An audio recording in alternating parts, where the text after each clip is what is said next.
I don't know how to start these podcasts. Hi, everyone. Oh, we're starting? Is that going to be the intro? That's Wait, the thing? No, it not can't the be. It Jack can't White be. It can't Vor be the bit. Jack White Vor bit. No. What if that's the intro where you just mentioned that we did a Jack White Vor bit for like 2 minutes and then we cut to the podcast and then you fuckers have to figure it out on your own what that could have possibly been. It's like whispering into each other's ear on camera on a TV show and nobody knows what you're talking about.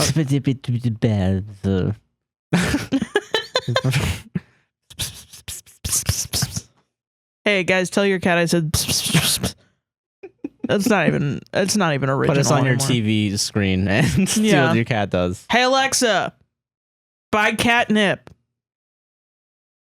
What if our neighbors had fucking... Okay, Google, buy 20 pounds of catnip.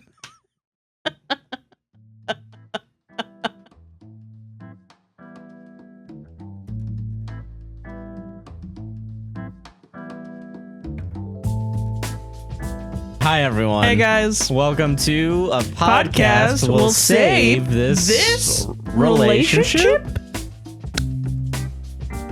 Every day we got to do a shock emoji for the thumbnail. Gotta. And then I never use the shock emoji face in the thumbnail. I'm going to point at something. Oh, shit. And then we're going to put a fucking, like, red circle around it. Like, pixelate a penis and, like, put it on the... How do we clickbait people? How's the best way to like find a mutilated penis photo and then like really pixelate Why would I it? fucking subject myself to that? Wait, because you love it, you bitch.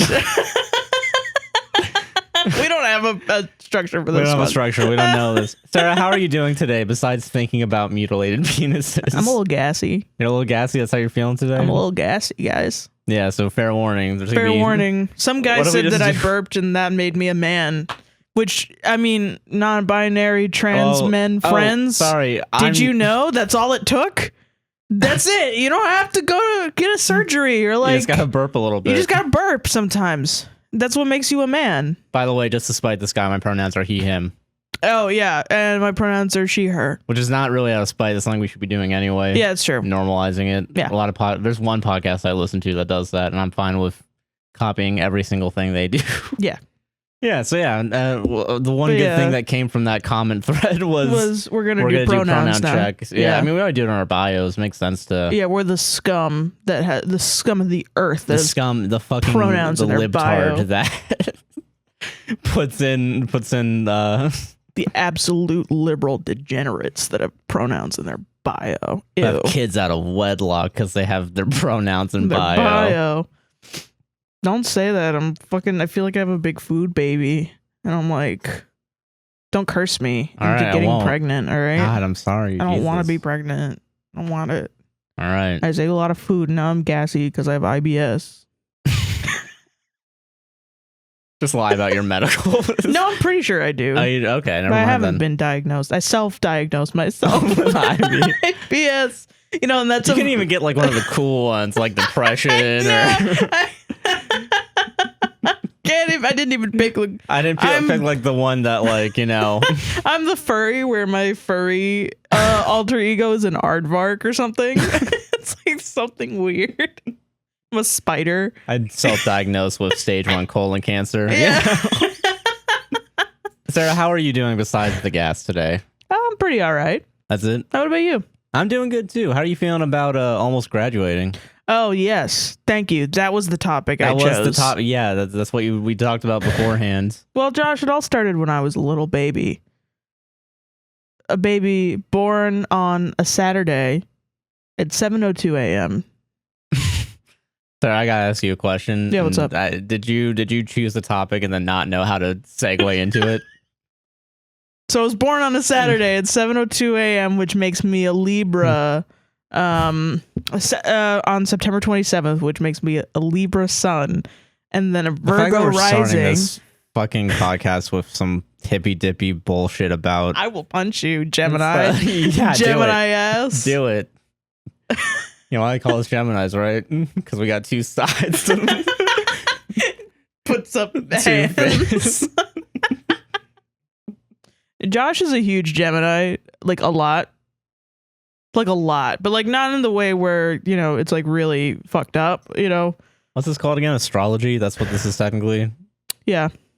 Astronomy. No, astronomy is the I real know, I'm one. joking. The real one that actually you can drive down to Daytona Beach at night and actually see and Yeah. it be real, you know. Yeah. Fucking, but Josh is a Gemini, and that not in the way where he'll just randomly one day say, "I'm leaving you because I've decided to," for no other reason other than I just don't want to do this anymore. So just do randomly you just one want to thought. cut to all the times on this podcast as a bit I've walked away from the. Well, yeah, but that's the thing. You are a Gemini in that way, where you will do that, and then you will go sit on the couch and think about something else, and that's it. That's you. Just like you're a Gemini in that you have ADHD. Hell yeah, dude. Yeah. Anyway, so I'm also a Leo moon and a Virgo rising, And you're graduating. You're getting an AA in college. Yeah. In December. And you wanted to talk about. I don't know why I wanted to talk about this. I'm just happy. I don't know. You're happy that you're graduating soon. Every class that I finish, every assignment for every class that I finished, that gets me one step closer. Now I'm in that like end ecstasy goal. Of Yeah. like you're almost done with this, and Yeah. then you get to go to a real college, and Yeah. Which and- I'm very excited about because I'm gonna do art management. I know I probably asked you this, and I can't think of the top of my head. So what is the art management type stuff that you're doing? It's basically just like a management degree, but it's mixed with an art degree because UCF does that bullshit. Where it's just like you're gonna be taking like art classes, like drawing, and then also how to manage a business class. Hell yeah. Which I think is great, honestly. I mean, yeah, I feel like you need a practical thing to go with like the more hobbyistic type of thing, you know? Well, it makes me feel like, if I used to do music classes. I thought I was going to be like a bigwig musician person, or even just like a educator in the classical music world of Orlando. And how did that turn out?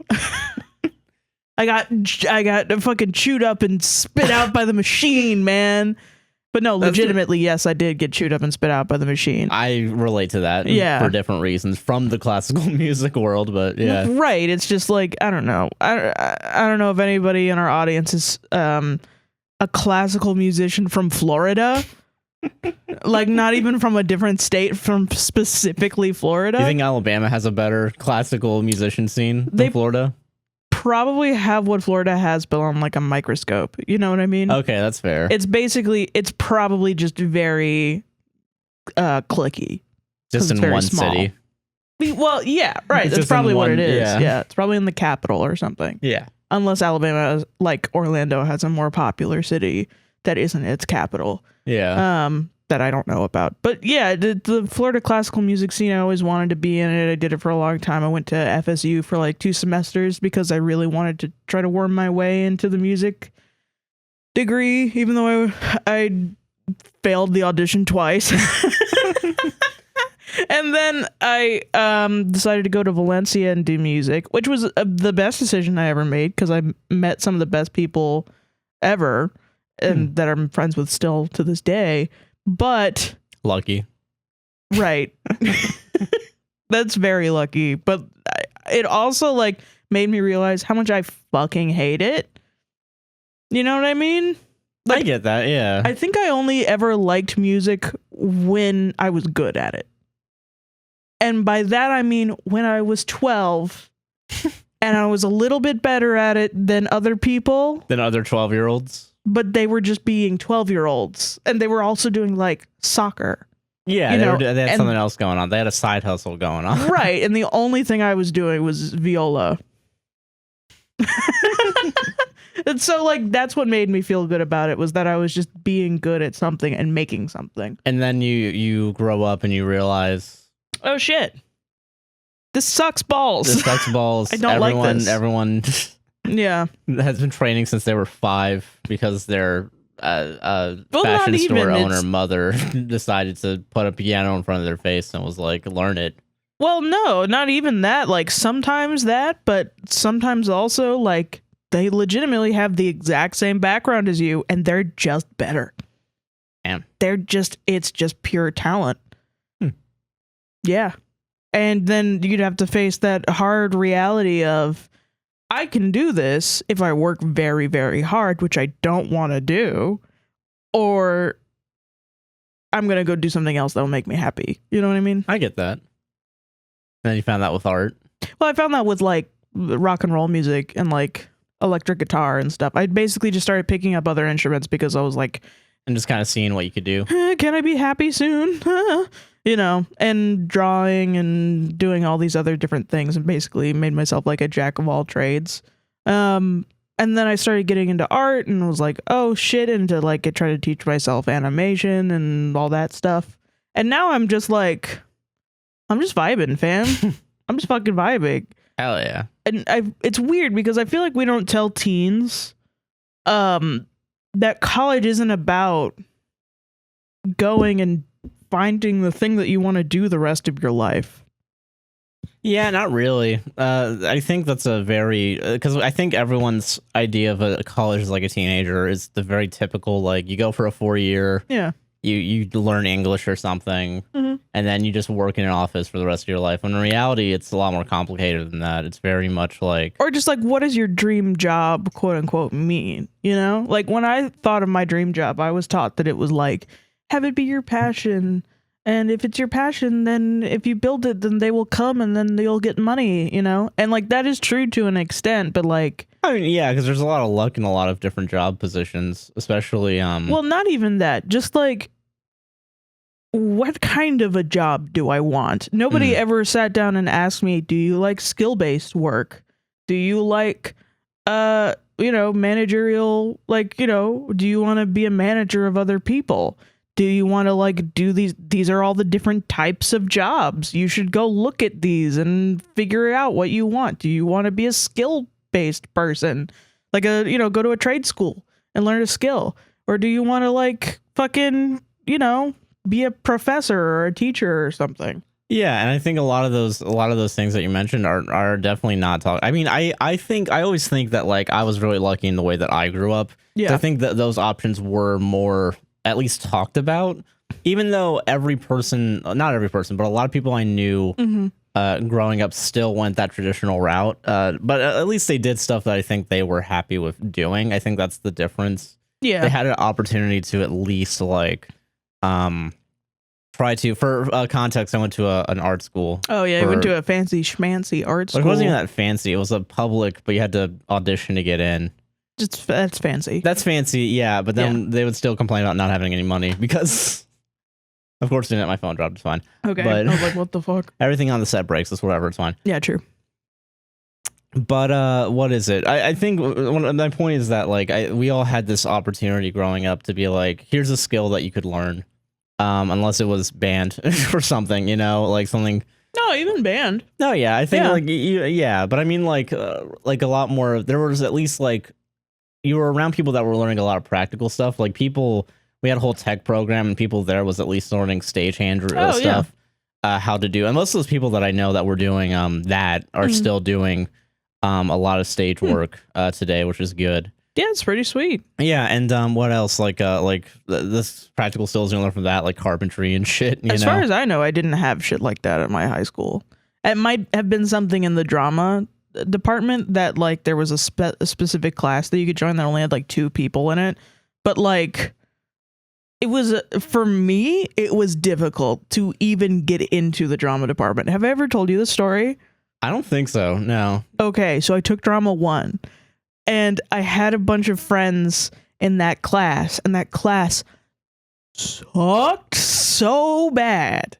A bunch of people around me were like, just, you know, like super public school cutting up, and everybody was loud because it was drama class. Like, you're gonna get an A, like fuck it, you know, whatever. Yeah. You're not doing anything special. You sit around and watch movies pretty much. And so fucking that's basically what we did. And the teacher would get so mad at all of us, like just the worst, absolutely just screaming at us because he was also not the best. No, yeah, I can probably tell. Yeah. He was a hothead, but he was like 5 feet tall. Hell yeah. One time, so he was a drama teacher. He was a drama teacher. He was really funny. He was on Burn Notice. I showed you. Yeah. Yeah. He had the pink zip tie handcuffs, and it was thrown in a dumpster or in the back of a car or something. And he like loved that he was in there. Oh yeah, because you get one thing and you hold on to it for the rest of your life. And he was in a movie called South Beach Dreams, which we all found out and then like roasted him about it. That's what you do, though. I mean, let's be honest here. I think he was so funny. I loved. He was so terrifying as an anxiety-ridden child. However, he was just like, it was so funny. His personality was so funny and dramatic. Which, I mean, you know, he's a drama teacher. That's good. No, yeah, of course. Yeah, 100%. You need to have that to be a drama teacher, I feel like. He was just like the worst, though, fam. Like, so this is what happened.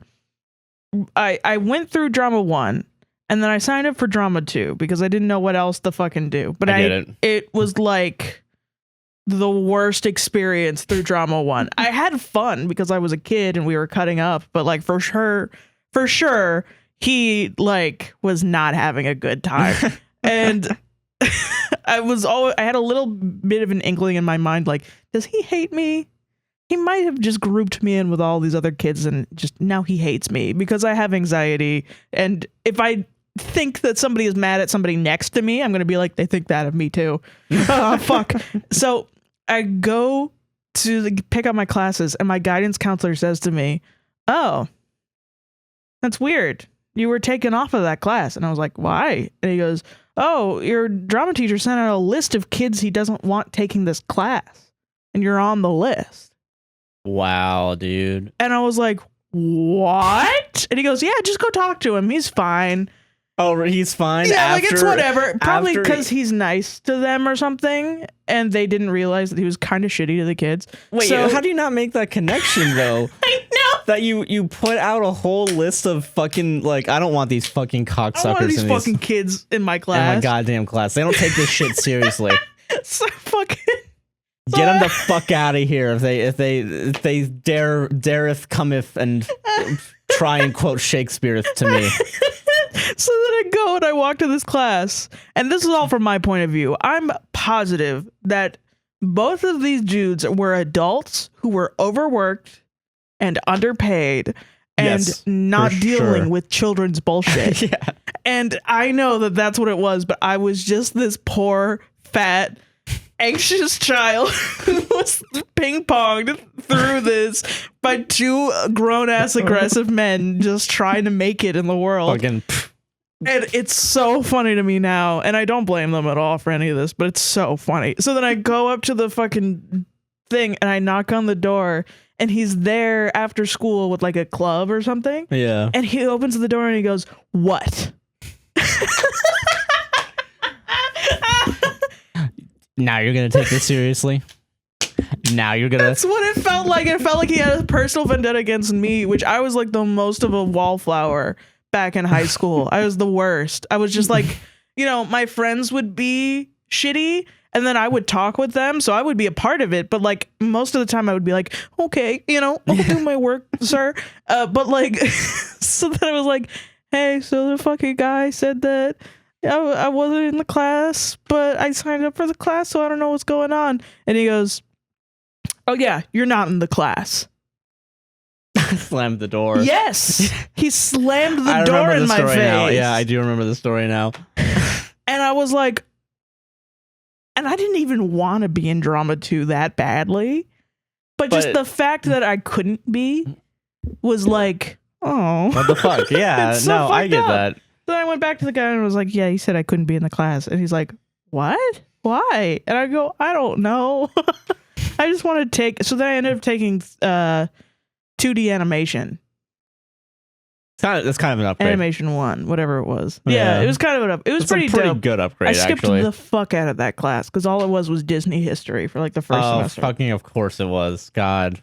You're telling me a Florida high school focused on... Did you know Disney? It was only 9 years between Steamboat Willie, the first Mickey cartoon, and Snow White? Really? Yeah. Did you know that Boyhood took 12 years to make? That was the only thing that I learned from that class, and also Photoshop.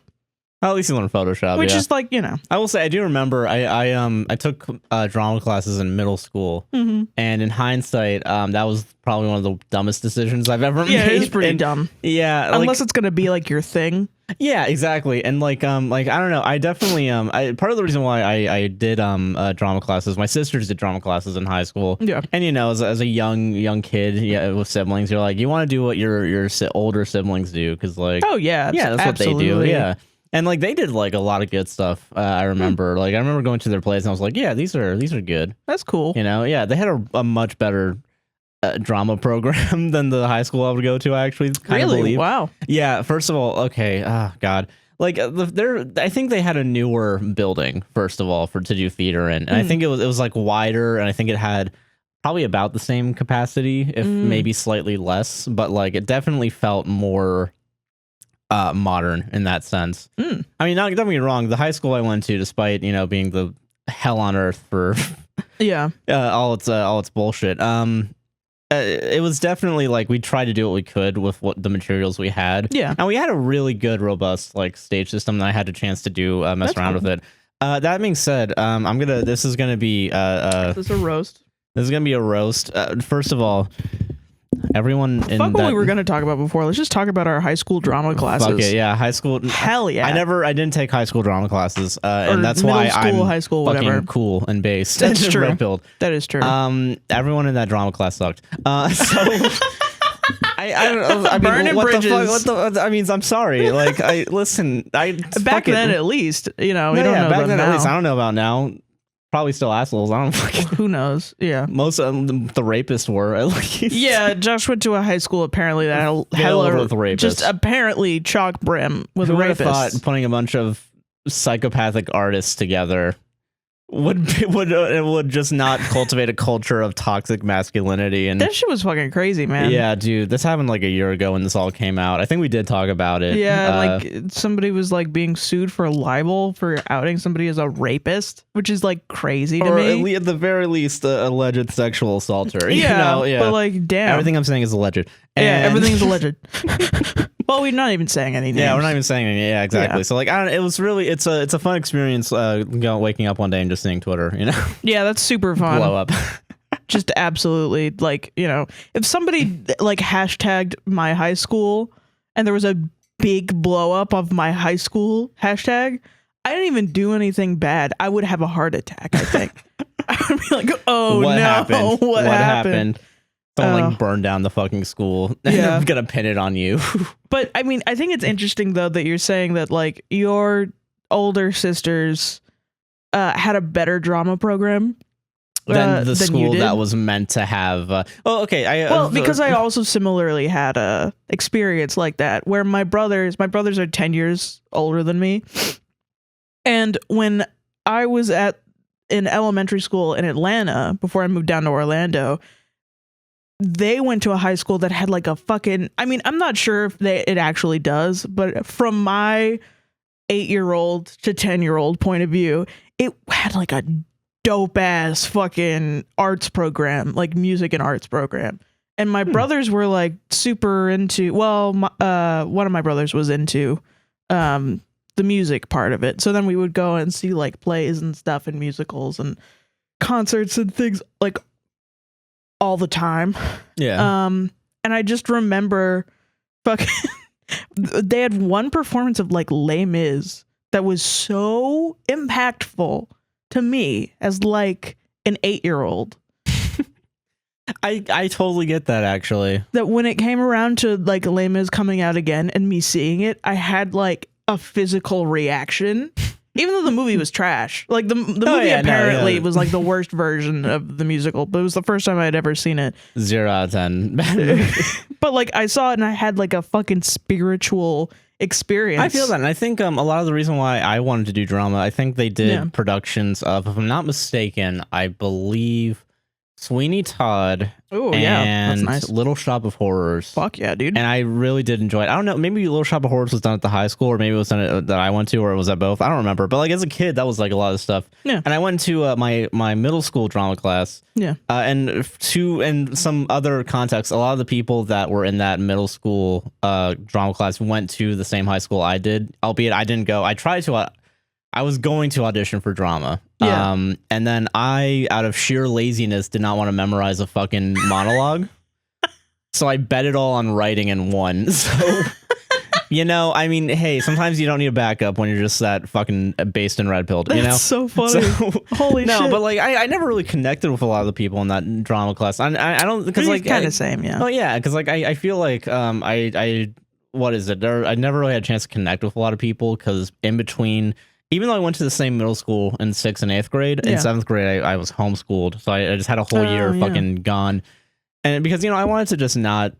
I just wanted to stay at home. You know? Yeah, I get that. Yeah, so I did that. Especially and, like 7th grade is like the worst year. Yeah, and I fucking missed out on all that bullshit. Yeah, good. And then went back in 8th grade, did drama. Everything was changed. There was a new teacher. It was fucking. So then and then everyone worse. still knew each other, and I never like felt like I could or should make an effort to know any of these people. Mm-hmm. And like I don't know, I just don't remember much about that class because it had so little of an impact. Other than I remember pivotal moments where like I tried to do something and then immediately got embarrassed by it, or what a like fucking mood. Yeah, there was so there was this one time in 8th grade there was supposed to be like a directing what is it thing, and we all supposed to like direct our own scenes or whatever. Yeah, and that seemed like something I could actually do as opposed to act and try and do improv and try to do all this shit. Yeah. Ironically, now I can do improv because we just talk. We've been doing this for 3 years. Yeah, we were shitty in the beginning, and now we were hella shitty. If you guys are wondering why we're at episode 97 and you can't get to episode 1 through 32 or something like that, it's because we sucked ass. We sucked horrible ass, and I said a bunch of shit that I do not believe in anymore. Yeah, me too. And it's gone from the internet. I tried to get off of it. I apologize for things I've said in the past, and I'm apologizing that same actually. Fucking god awful things. Yeah, we're both leftist socialists now. So yeah, we were dumb, edgy liberals when we started doing this podcast, and now we're here, dumbasses, trying to. Yeah, exactly. Yeah. Ugh. But yeah, no, like I there was a directing thing, and I was one of like 5 people selected to do a directing thing. Mm-hmm. But I wanted to write because I've been writing for a little bit. Yeah. So I wrote my own shitty fucking play. Oh, I love that. Yeah, and it was the worst. Like it was the worst one of anything that anyone did. I remember it was supposed to like take place in a bar, but because I was an 8th grader, I couldn't make it about a bar. I think I started watching Cheers, so I just wanted to copy Cheers. So funny. Yeah, and like I literally I fucking Cheers. So then I wrote this play, and at this time I didn't know how to write a script. So what I did, I remember, so in screenwriting, at least in screenwriting, what you're supposed to do, you're supposed to put the action on its own line. Oh, you didn't do that? I put it in the parentheses before every character's name. Oh, no. It was the fucking worst. And then it was just bombed. Parentheticals? Yeah, it was just a bunch of parentheticals. That's funny. And yeah, no, it went badly, and I went and got Wendy's afterwards because that was the thing that would cheer me up. And then I just stopped. Why is it always Wendy's? Always Wendy's. You gotta go get Frosty. You know, for some reason, you gotta get a fucking Frosty. Yeah. Yeah, and then that didn't get me any friendship points, if anybody. So I get that. And then I left drama and pursued writing, and made friends just to burn those bridges too. Hell yeah, dude. And that's why I'm here today. You gotta cut some throats. You gotta cut some throats to get the goat. It's just business. It's just business, babe. Sniper business. Go to Whitest Kids, that's the reference I'm trying to make. Yeah. Sniper business. No, I wish I didn't burn as many bridges as I did. But I get you. Fuck it, whatever. Can I finish the second part of my layman story? Yes, I'm sorry. I cut you off. I'm sorry. Sorry, did I interrupt you, Sarah? Oh yeah, I'm sorry, Josh. Why don't you just monologue for the rest of this episode, and I'll just shut up like the good little girl that I am. Parenthetical. Sarah starts to get really mad as Josh takes a sip of coffee. Sarah's line now. You better not open your mouth again, because I'm the one dominating this podcast. Wow. Yeah. Wow. I'm hashtag dominatrix much. Do you think you can be a dominatrix and get paid for just dominating a sentence? Yes. For sure, right? I want to do that. If you go to buymeacoffee.com, I'll make a cameo. Make a cameo, and then Sarah will. Okay, I'll talk to you like we're talking, and then I'll interrupt you. And you're like, "Hey, how's your day?" Sarah, I got some bad news. You know what happened to me? I got some real bad news. Yeah. That's not a cameo. That is an OnlyFans thing. You're going to. I'll do it. I'll fucking do it. You think I won't? All I have to do is talk. Sarah's 0.01% of all OnlyFans creators because she talks over you while you try to. Hell yeah. But no, so my Les Mis story. Sorry, yeah, your Les Mis you story. fucking bastard did it again. So when I was like 8, I saw this version of Les Mis in Atlanta at this beautiful theater done by high schoolers who were very talented. I remember, like, so talented that they got an 8-year-old to go look in the program at their names. Wow. Like, I was so into it. I don't know why. I was just a little girl that was like really like, hell yeah. I just adored it. So then I moved to Orlando. Everything's 10 times shittier than what I thought I was going to get in Atlanta. And I move here and I'm like, I can't wait to like start doing music or like, you know, something. And I start doing music and it's terrible. It's just terrible. And fucking I get to a point in high school where I'm like going really hard at music, like really, really fucking hard. I'm like going to Allstate and doing all this shit. And then my high school decides a year after the 2012 movie. No, it was a year after 3 years after the 2012 Les Mis movie came out. It was my junior year of high school.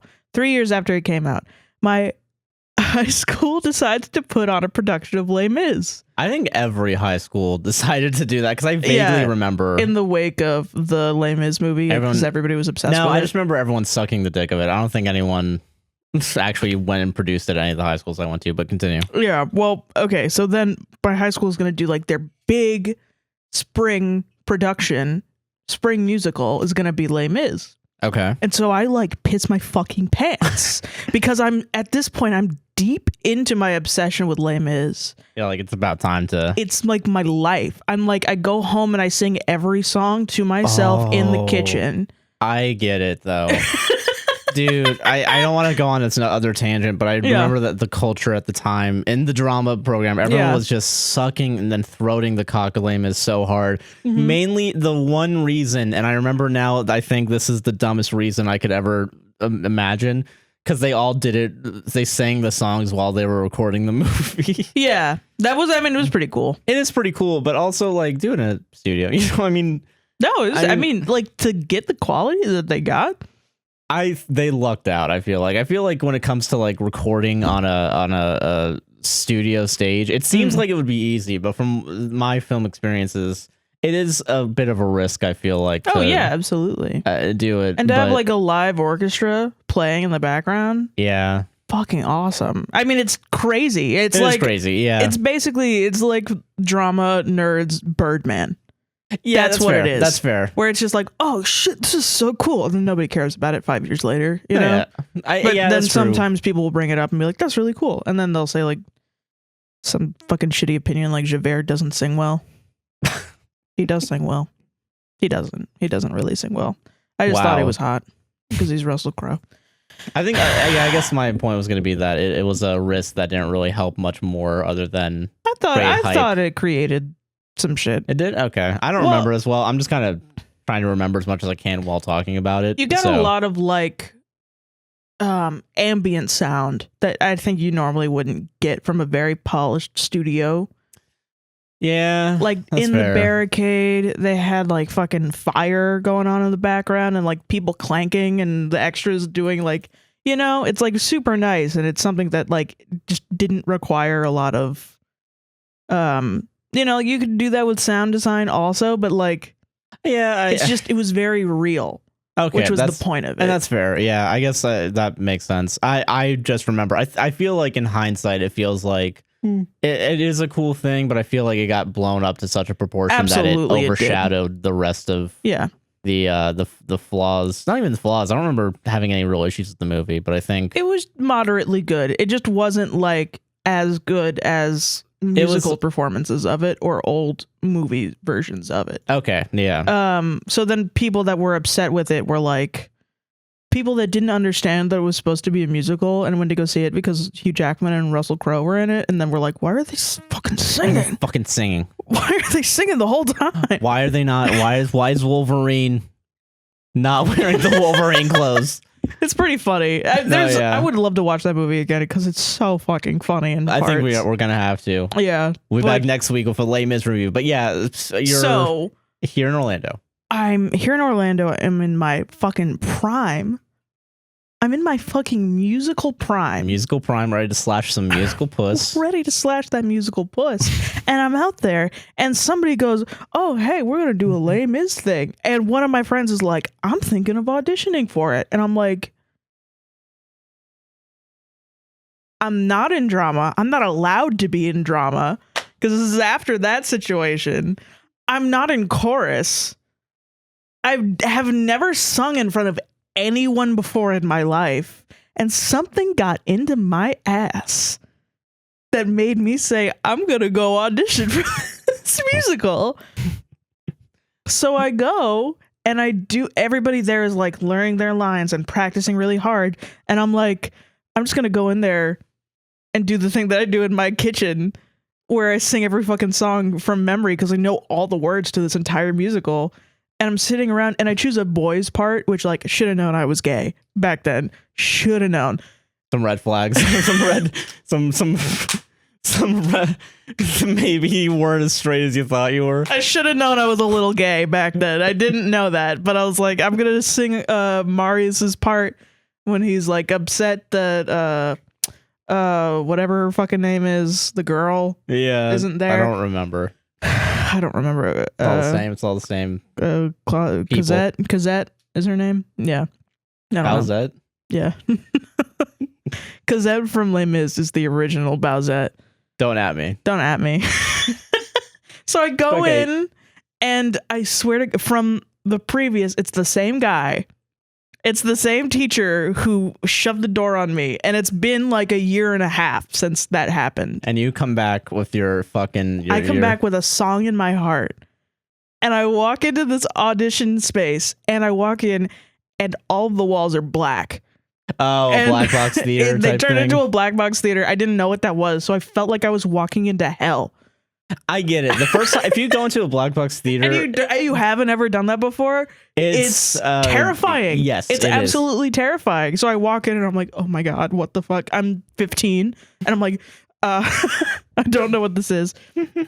I turn around and this little man is sitting there at his desk, like this. He's ready with his arms, wearing a suit. Wearing like a devil's suit with like a red tie. Oh, I'm gonna button up my shirt. I'm gonna be the man. I'm gonna be the. And I sit there and he goes, "How are you doing?" And I'm doing good. And the guy before me, his last name was Cancel, and he didn't show up. So then he goes, and this is a lesson to all actors out there who are doing auditions from me when I was 15 and got an audition. He goes, "Have you heard of the previous guy? Blank Cancel?" And I go, "Oh yeah, I know him." He goes, "Have you seen him around? He didn't show up." And I was like, "Oh yeah, he canceled." That's what I said. And he thought that was the funniest fucking thing. He thought that was so funny. Points, Sarah. Points. I already got points. I already got points. Bars. Points. And he goes, "Okay, so what are you going to sing for me?" So they say my part, and he's like weirded out because it's a boy's part. But I'm like, whatever, it's fine, it's okay. So I sit there and I sing my part, and it was probably like mediocre. Oh yeah, it was whatever. I don't know. I was 15. It didn't matter. I did not practice for this. And then he goes, "Okay." He goes, "Cool." Points. Rule number 1: if your director just says "cool," yeah, you're in. Straight to the fucking moon, baby. So I thought I was fucking dead. I thought I was like, I'm never gonna get into this. Then I had to wait 3 days to get my shit. I was the last one on the list. You were just cool enough. I was just cool enough. It was the joke that put me over the edge, yeah, man. It literally is. And the entire time we practiced for this thing, I kept walking around and people would be like, "Where are you from?" And I would be like, "Nowhere." You don't know me from anywhere, ghost. bitch. I'm a fucking ghost. It was amazing. It was amazing. Oh God, that's awesome, man. And that's the only musical I'll ever be on. That's get that. the only one. I'm never doing that again. It was fun, but it was too much work. So if you're ever like, oh my God, I love this musical, but you don't think of yourself as a professional singer and something in your local area is doing auditions, do it. Crack a joke. Fucking do it. Just show Crack up a and joke. do it. And just sing at them and just fucking just be like, yeah, whatever. They might fucking put you on and you might have a great experience. Exactly. That shit was amazing though. And it was the worst. I was like a farmer. I like did nothing. Hell yeah. It was absolutely nothing. I was just in the chorus and everything. And it was just, oh my God. Hell yeah, bro. It was so funny. I was like an apple seller in one thing, and the little kid that plays Gavroche was supposed to come over and steal an apple. And my one thing I was supposed to do was not look at him. And one time during a performance, I looked at him and then said fuck. And like looked into the audience. And then you hold for applause because you did it. You did it. You cracked the code. It was so funny. Ah, shit. You stole my fucking apples. You aced it, Sarah. You did it. I did. You aced it. I did. And if you want to know what I was like during high school, that's it. That's so pure me. Absolutely. Lame is, but it's just a bunch of fucking... Just a bunch of fuck ups all around. A bunch of fuck ups. Just a bunch of fuck. Ah, shit, that guy fell off the bridge and now he's in the water. I think he killed himself. Now Shamir's dead. Nah, he's fucking killed. God, I gotta find this fucking prisoner. Oh, man. Oh, fucking... They really broke you, huh? Yeah, I'm sorry. I'm sorry. Oh, my God. That was the most fun I ever fucking had. I can tell. I can tell. So funny. God damn. Just saying fuck. I don't know why. Just like to a bunch of adults. A bunch of adults. And I'm 15. A 15-year-old is in like a shitty The Rage Les Against the Mis. Machine start playing right afterwards. Just fucking. Just like, oh, fuck. That fucking apple got stolen. A fake apple. Just fake apples. Some little shithead came in. Yeah. God. So funny, man. God. Holy shit. Fuck. Fuck. Yeah. No, I'm just saying fuck in general now. I don't know where to go from there. How do we top that, Sarah? I don't know. How do we top Probably that? Reddit posts, you know what I'm saying? After a quick break. Ah! Ooh, ah! Support for a podcast will save this is brought to you by Manscaped, the best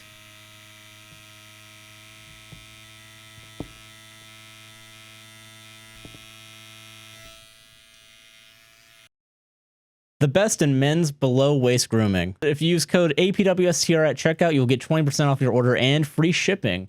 We didn't talk about this as much last time, but we've actually had a chance recently to use the nose hair and ear hair trimmer. Yeah. Which has actually saved me a lot of grief. I had like a weird thing with my nose where I was having too much mucus. You know what I'm talking about? Yeah, I do know what you're talking about. Yeah. Gross subject, but I mean, actually getting the flipping hairs out of there. That's actually helped you out a little bit. A lot, actually. Yeah. I stopped, like, almost immediately stopped having that. Now, I'm not, guaranteeing that will happen to you, but it worked for you. Pretty good. Yeah. Honestly. Have you used it for your ears too, by chance? Yes, I have. You've had a bunch of issues with I also, earwax. Yeah. Yeah. I'm just constantly secreting liquids. But yeah, so I have used that for my ears, and that's also helped me with that too. Yeah, and hopefully it'll help you guys too, and hopefully you guys will have a chance to actually use it along with the other products that they offer, like the trimmer as well. Yeah. Going over to manscaped.com and use code APWSTR for 20% off your order, as well as free shipping. That's code APWSTR, and you'll get 20% off your order and get free shipping. Manscaped, the best jewels for your family jewels. We're back. We're not yet. Hold on, wait. Never mind, we're not back. No, we are back, but I mean, it's like I'm late. It's like I'm, instead of like, doing the lights first and then saying we're back. Yeah. why not admit that I'm a fucking idiot that doesn't know how to turn on lights? Just read the Reddit post, Josh. All right, so I'm Okay. gonna see which one's the shorter one. I want to start off light. You know? All right, so for this, guys, if you see me zone the fuck out, it's because I'm really trying not to interrupt. Were they all taken down? One was, but I got it screenshotted, so Okay, we're good. gonna go to it. All right, so the one I'm about to read to you has been removed by a mod. Ooh. This moderator took it down. I want to see if the comments are still up. I hope they are. Y'all motherfuckers bitched about me interrupting, so now I'm just gonna zone out. Fuck, get him. Yeah. Wow, and I want everyone to know, by the way, before I post this, the comments that are still up are roasting this guy. Oh, okay, good. So, you know, I mean, I want you guys to go in with like a fair opinion, but like, I mean, just so you guys know. Yeah. You know.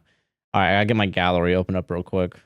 Because I have to go, I gotta go to the fucking screenshot. I think I did that. I for some reason, I just feel like sometimes you can just tell when like it's about to be fucking taken down. True. All right. I can't read this. Thank God. Okay. Okay, I'm ready. This is the title. Okay. Lay it on me, baby. From Reddit, new r/relationships. Yeah. I am going to marry the person I cheated on. I forgot what's this one. Reading it that way really makes it seem like I am determined to still marry this woman. That's what I thought, yeah. After I've cheated on her. When you said that to me the first time, I was like, okay. Okay, All yeah. right. Weird flex, but okay. Okay, so I, 19 male, No. cheated on my girlfriend, 19 female, I've known for 4 years now, dated for 3, so I didn't date her all 4 years. And the person I cheated on her with for 3 weeks. No age on the person that he cheated on her with. 12 years old. 12 years old.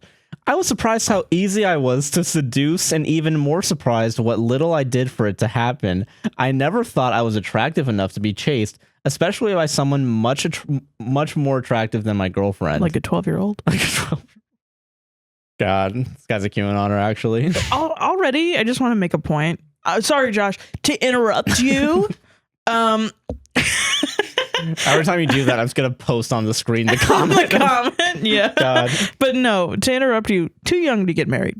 Yeah, no, I agree. Too young to get married. I'm going to be your elderly Italian grandma and tell you it's too young to get married. You got to get out there and smash more puss, get more dick. I will say, all things considered, considering where my next post is going to go, at least your age gap is right. Congrats. You did it. Oof. You did it. Big you did old it, guys. Part of me wonders if this post is bait, by the way, just real quick. Because some of this is kind of... The little amount of respect I have for my girlfriend hopes she never deals with the pain she would get from finding this out. I feel like this hole I made can be covered up in a nice and unnoticeable way as long as I am not stupid about it. But I honestly hope I get caught if it means I'll be the one to suffer more. What? Hold on. If reading this post makes you angry, then I would very much like for you to know I am feeling awful. I deserve every little mishap and every major issue from now on in my life. I deserve feeling mad the girl that I cheated with just used me for sex. I deserve everything the comments below will say, but she doesn't deserve to know this. She doesn't deserve going through a traumatic event like this. She doesn't deserve knowing the person who got her through her eating disorder, depression, and self-harm activities all of a sudden betrayed her for so little. The worst part is when she texts me pictures of herself looking like the most innocent girl in the world. I love her, even though I know all of you disagree. I will still plan to marry her, raise her kids, and build an amazing life. But the thing I want the most is for her to break up with me, to meet a better man, and live the greatest life without her knowing I cheated on her at all. TLDR, cheated on girlfriend, still want to be with her without her knowing. Please tell me what you think. Why are men? Why are men? Why are men? Why are men? Why are men? What is wrong with this guy? I don't fucking know. There's something like, listen, and Can we talk about the inconsistencies in the post where he starts off? Well, no. You know what? No. Because first off, I want to say there's something evil with this fucking kid. There's for sure, 100%. I want to give the benefit of the doubt to 19-year-olds. I want to be like, yeah, you're stupid. We was all stupid. It was okay. But nobody was like ever... I never did anything. I feel like I was intentionally going to hurt somebody and intentionally going to continue to hurt somebody and continue to lie. Like, I never wanted to commit myself to that. You know what I mean? I 100% agree. Of course I not. get it. And yeah. then to manipulate a bunch of strangers on the internet into being like, Here's how you fix "Aw." all of this. I feel really bad for you. Here's how you continue to live with the lie? knowledge and lie until the rest of your life. Like, are you asking for men who cheat and lie to give you tips? Here's how you get a second phone. Here's how you get a second phone. Get the app on your phone that looks like a calculator but is actually Snapchat. If you're gonna do it right, do it right. Yeah, you like know? do it actually right. Yeah. Reddit. I love seeing that when ladies are like, ladies, check the calculator app on his phone. And it's like, this is why men think we're crazy. It's because they fuck around on us. Men are the crazy ones because they're the ones doing this shit. They're the ones that will go to every length for just like some pussy. Okay, so I know my girlfriend leaves for work at 9 a.m. on the dot. So at 9:05, I'm out the door. I'm on the I-97 going all the way up to I love the stance that you have because you look like you're out the door right now. Because I planned this out. Like cutting.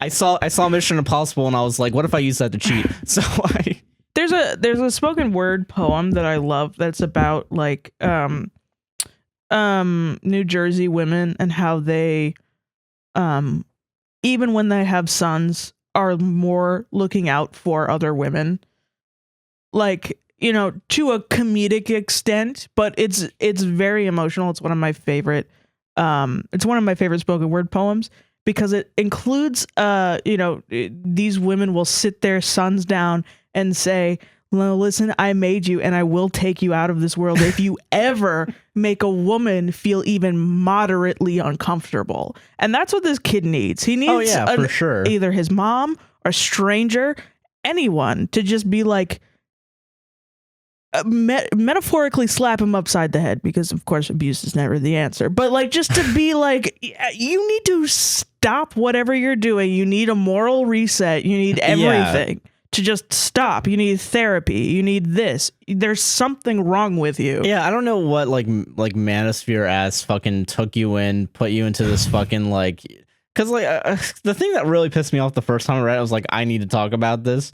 I was surprised how easy I was to seduce, and even more surprised what little I did for it to happen. Like, that's a surprising amount of mental gymnastics to get away from. I cheated on my girlfriend. You know what I mean? I'm surprised how easy it was for them to get me. They got me. Right, okay, so Josh, as a man in a relationship, yeah, do you think it would be easy to cheat for you? Fucking not. No. like I mean, like thinking about it, like the part of like the cheating, the part of cheating that's the worst is after you're done cheating and having to live with it, and then not tell the other person that you're supposed to trust, and they're supposed to trust you. You know, right? And that's why you don't do it. Go out and cheat, because you know it's going to hurt someone. Yes. And you should know that regardless of like how someone just goes up to you and asks you if you want your dick to get sucked. Would you like to have sex now? Would you like to have sex right now? Yeah. What do you mean by it's easy? You know, what do you mean by it's easy? You know, and then like to say what little respect I have for my girlfriend. And then also to say that like the person that you cheated on was more attractive than your girlfriend. He does say that. Yeah, exactly. Wow, I just realized that. Yeah, no, yeah. The line here is what I never thought that I was attractive enough to be chased, especially by someone more attractive than my girlfriend. How do you put that in and then be like, but I feel really bad about it? That was just trauma for me. I blacked out. That was no, yeah. Oh wow. And like, it just feels like, and I guess one of the reasons why I like looking at Reddit posts is pointing out this is a systemic problem, because all these if there's one thing I need every fucking person listening to this to understand right now, I will stop doing Reddit posts once society progresses to such a degree that we don't have to. Like we need to. This is your grammar sucks, but instead of grammar, it's about misogyny. It's about misogyny, Yeah. or whatever issue we decide to talk about. Yeah. It's just, we look at relationships and it comes out more often than anything that a lot of misogynistic people go to Reddit. Yeah. Because that's where they feel fucking safe to do it. And that's where a lot of the commenters, like, I go to controversial I'll today. go to new. Yeah. He'll go to new. But like a lot of the commenters are giving really shitty advice in mine. Yeah, and I keep finding it to be that way. I get lucky and I find a lot of people go against the people that I find. Yeah, I think you'd like the ones where the guy posting is in the wrong, obviously. Obviously in the wrong. Yeah. And like to where it's like indefensible. Yeah.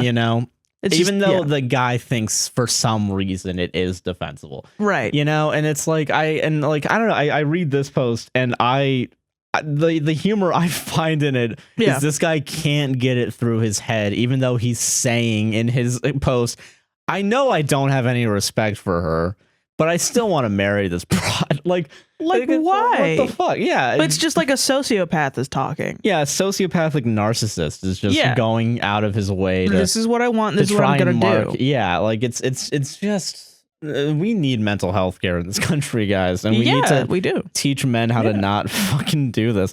I don't know. It's really it's super, because like I'm on mental health TikTok, and I see people that are narcissists that have been diagnosed, that recognize that they are narcissists and use it as a way to help further the conversation on mental health.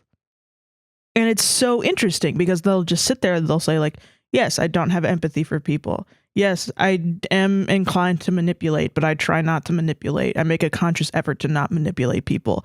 And I do this, blah, blah, blah. And what it's like to be a person like that, where you still want to do good, but you recognize that there's something within you that stops you from knowing what everybody else thinks good is. Yeah, and it prevents you from understanding like the interesting basics of like how we as a society have progressed, and tried to cooperate and understand each other. And I think it's an interesting, this was supposed to be funny, but I think it's an interesting concept of morality, because then it's like those people, their morality means that they dedicate themselves to the group, and all of these other narcissists that are in these relationships are dedicating themselves to themselves instead of the group. Saying, I'm smart enough to just pull one over on everybody, and then everybody else in the entire world is like, sheesh, look at that guy fucking sucks. Because he's a fucking narcissist, because narcissists are not always as smart as they think they are. You're telling me this guy isn't as smart as he is? Yeah, obviously not. But like to go on Reddit and brag that you don't have any respect about, and then also to talk about like I'm gonna deserve the hate in the comments, but like, can someone just help me out? Can someone just help a brother out? You fucked up already. Yeah, you've already fucked it up. Like I don't know. I don't know. What a dumbass kid. Yeah, I some hope that 19-year-old that wants to get married. I hope their that high he does schools. learn. Yeah. That's my only thing. Yeah. But like, and I also hope that he tells her, she learns from Reddit, girl, if you see this, girl, it sounds like your guy. You're a 19-year-old female and you've had tendencies, thoughts that your boyfriend might be a sociopath. Like he's kind of weird, and you're about to get married. Grill him. Let us know, and also look email at his us. phone. We'll check his Reddit. Yeah, check his Reddit. See if he posted this. See if something recently got removed by moderators of Reddit. The people see what was so fucking bad that even Reddit was like, get this shit off my website. If you're dating somebody who has a post removed by a moderator on Reddit, you might want to leave. Maybe, or you might want to think about it. You might want to investigate. Some of those moderators are kind of wild. Yeah, true. Yeah, good news. Every single comment in that thread that's still up right now is like, fuck you, and you're an idiot, and you're fucking, you deserve to lose your girlfriend. Good. Yeah. Good. That is what should happen. I just want to have a bunch of kids with her, though. I just want to tie her to myself for life. She is a vessel meant for breeding, and I'm going to fucking go. Cheating doesn't make sense to me, man. Go fuck other women and break up with your girl then. Exactly, yeah. Just fucking, if you're going to commit to it. Or jerk your tiny dick off. Exactly. If you're just like, oh my God, the girl I saw today, blah, blah, blah, was so hot. with her big juicy titties or something. Just jerk your dick off. Just jerk it off, dude. Don't go fuck her. What the fuck? Like, that's so weird. That's pretty weird, man. No. Remember, she came on to him. Oh, so it's fine. It's women's fault. It's women's fault, actually. It's women's fault for daring asking. Guys, it's women's fault. Did you know? Guys, hey, it's just Sarah popping in here to tell you it's women's fault. All right, see ya. Sarah, get off the man's cam and stay on the woman cam.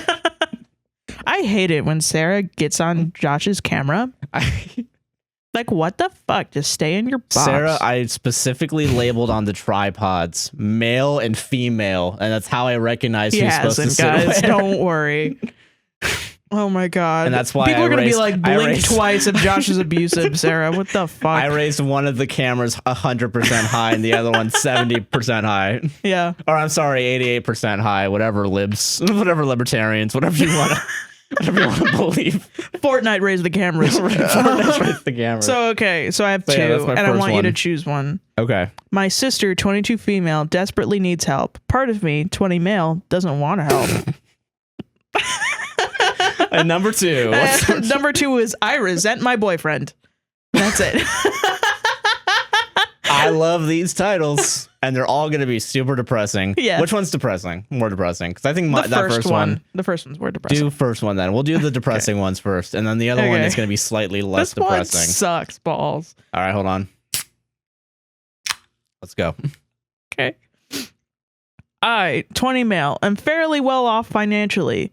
My sister, 22 female, Jill, is not.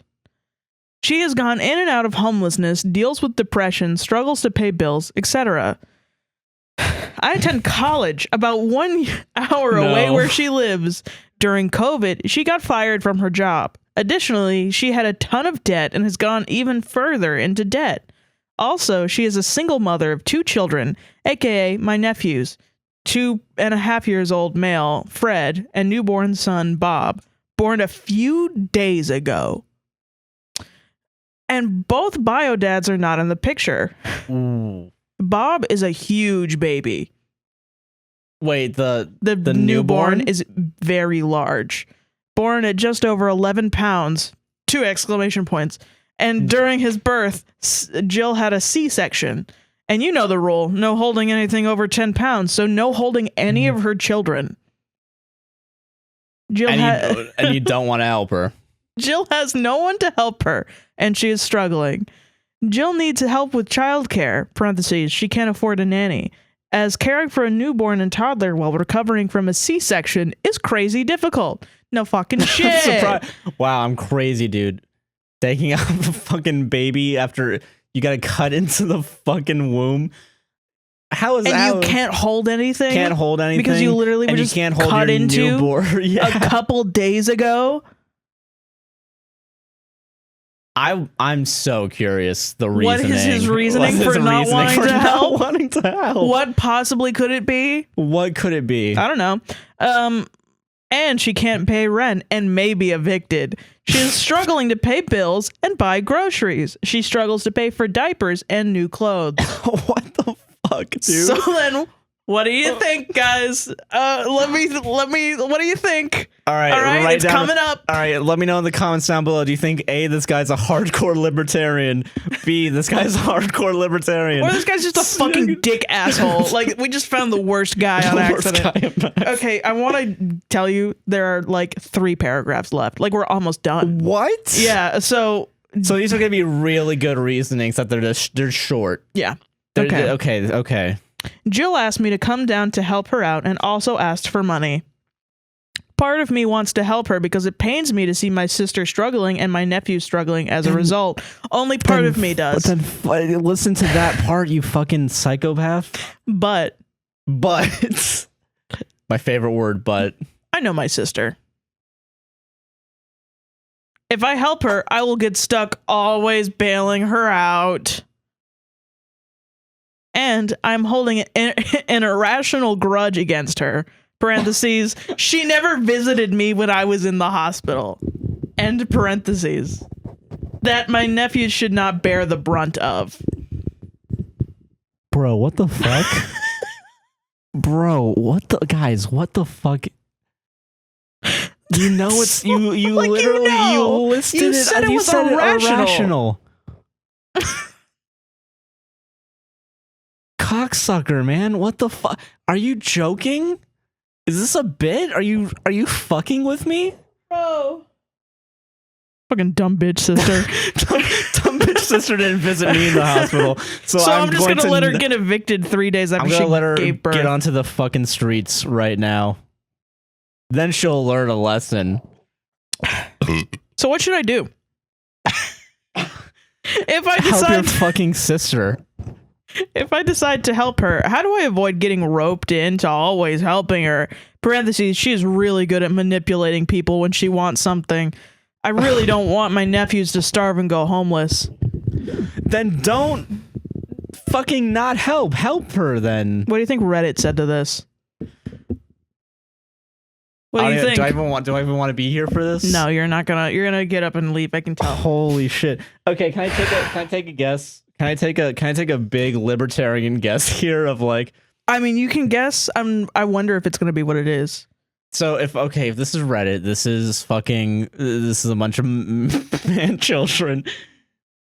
I think they're going to agree with the sentiment that she's never going to become like a hard worker or some shit, or she's never going to like be able to do it. And it's not worth it to help your sister out if she's not going to pay you back. Well, no, actually, they're like, but they're trying to find different avenues. So they're trying to get her help without him using his money. Are they gonna tell him to put her in like a homeless shelter or something? No, but I'm surprised they didn't say that, because usually that's Reddit's answer to stuff. But okay, get her a gym membership so at least she can use the shower. She can shower. If your sister can't care for her kids, the fathers don't pay child support, and nobody in your family can take custody of their kid. Don't tell me they say adoption. Don't fucking tell me they say adoption. Then the kids need to go into foster care. Close enough. Wow. Holy shit. Any help you offer will just prolong this inevitability. What? There's nothing we can do. There's nothing we can do, guys. We have to fucking. There's nothing. There's not a single. If you don't, and you know those numbers in your bank account that mean nothing. You can't use them. You know that paper that humans made up? That thing we just made up. That thing we just made up.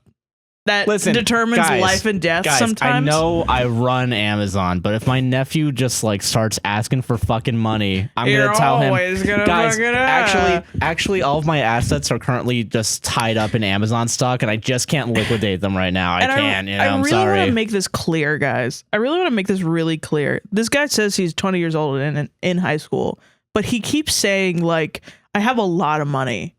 Like he keeps saying like, I have enough money. So this guy to do this. This guy. That's what he's. No, that's the information that we're given. So what we now know is that he just doesn't want to give up his money. No, well that, and also this guy with no friends because he's on Reddit has been waiting for something that would allow him to go onto Reddit and brag about how much money he has. And his first inkling was my sister is just dumb bitch sister doesn't know how to fucking live. Doesn't know how to just pull herself up by her stupid bootstraps and get a job at McDonald's. Nothing with that her he two mentioned, nephews. other than like her maybe being manipulative in asking for money. Here's my theory, quote, unquote, Sarah. I don't believe that. Yeah, I have no reason to believe that. But then I'm also like. Is she manipulative, or was she driven to be manipulative by how shitty life has dealt her a hand? A hand, yeah. You know. Maybe there's something happening. Yeah, man. maybe there's something going on. Maybe she's got a mental illness. Maybe she's like got something going on, and nobody is helping her. Anyway, I'm not gonna help shit. If you have the resources to care for the children, take custody. Raise them until your sister can get their life on track. The only resource I'd offer your sister outside of direct childcare is some form of durable birth control, IUD, etc. So they don't bring more innocent lives into their world of irresponsible manipulation. gotta give Republicans a little bit of credit. They'll be pushed to think about birth control. Hey, you know what? She should just get the vaccine because apparently that causes you to be infertile, is what the Republicans are saying. I'm surprised that wasn't in there. It's free. It's free birth control, guys. Holy shit. When I said the controversial ones have the worst comments, I can see why. Holy shit. Nothing. There's no drug out there, an upper or a downer, anything that gets into my veins, like reading a Reddit post and then reading a lot of insane fucking comments. Nothing like it. There's nothing like it. It's just like, oh my god, it's my life source. It's my adrenochrome. You should get that whore of a sister that you have on birth control right now, so that way she doesn't birth any more fucking cretins. She was investigated by CPS last year, but they did nothing. I could care for the kids, but that would be a huge lifestyle change and very hard to do. God, that'd just be such a fucking pain in my ass, dude. Calm down. I'm in college. I travel a lot. And I have a job. And honestly, I don't want children right now. I'm only 20. Guys, I was only 19 when I had to bury my father, and I still paid for half of that fucking funeral.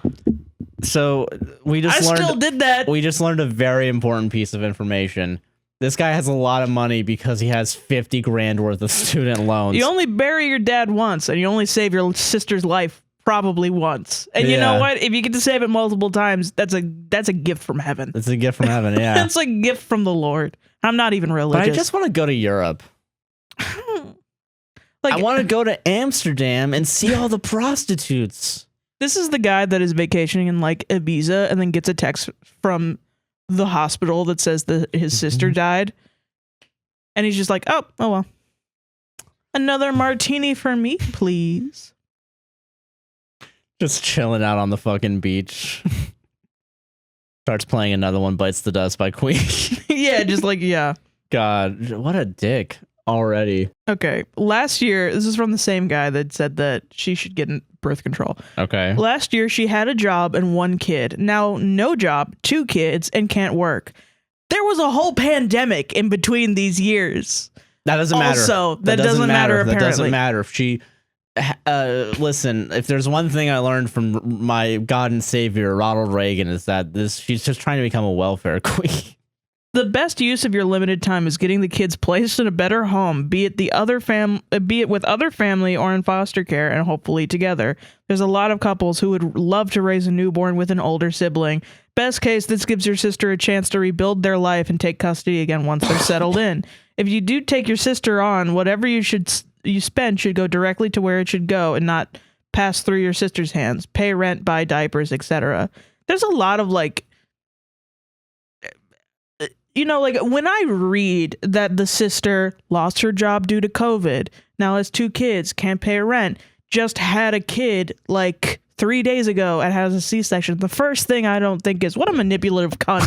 Like what a fucking bullshit. That's not my first thing. I think I'm at my most manipulative after I have a really big major medical operation and I'm high on the fucking drugs that they use to make sure I don't feel any pain. I absolutely agree, Josh. I think I about have to get evicted from my home. I am fucking like I am like the meme where it's like the purple brain and like all the wires coming out like it's the fucking Matrix. I become Neo basically. Right. And it's like, she delivered a very healthy baby, so apparently she's not on drugs or alcohol.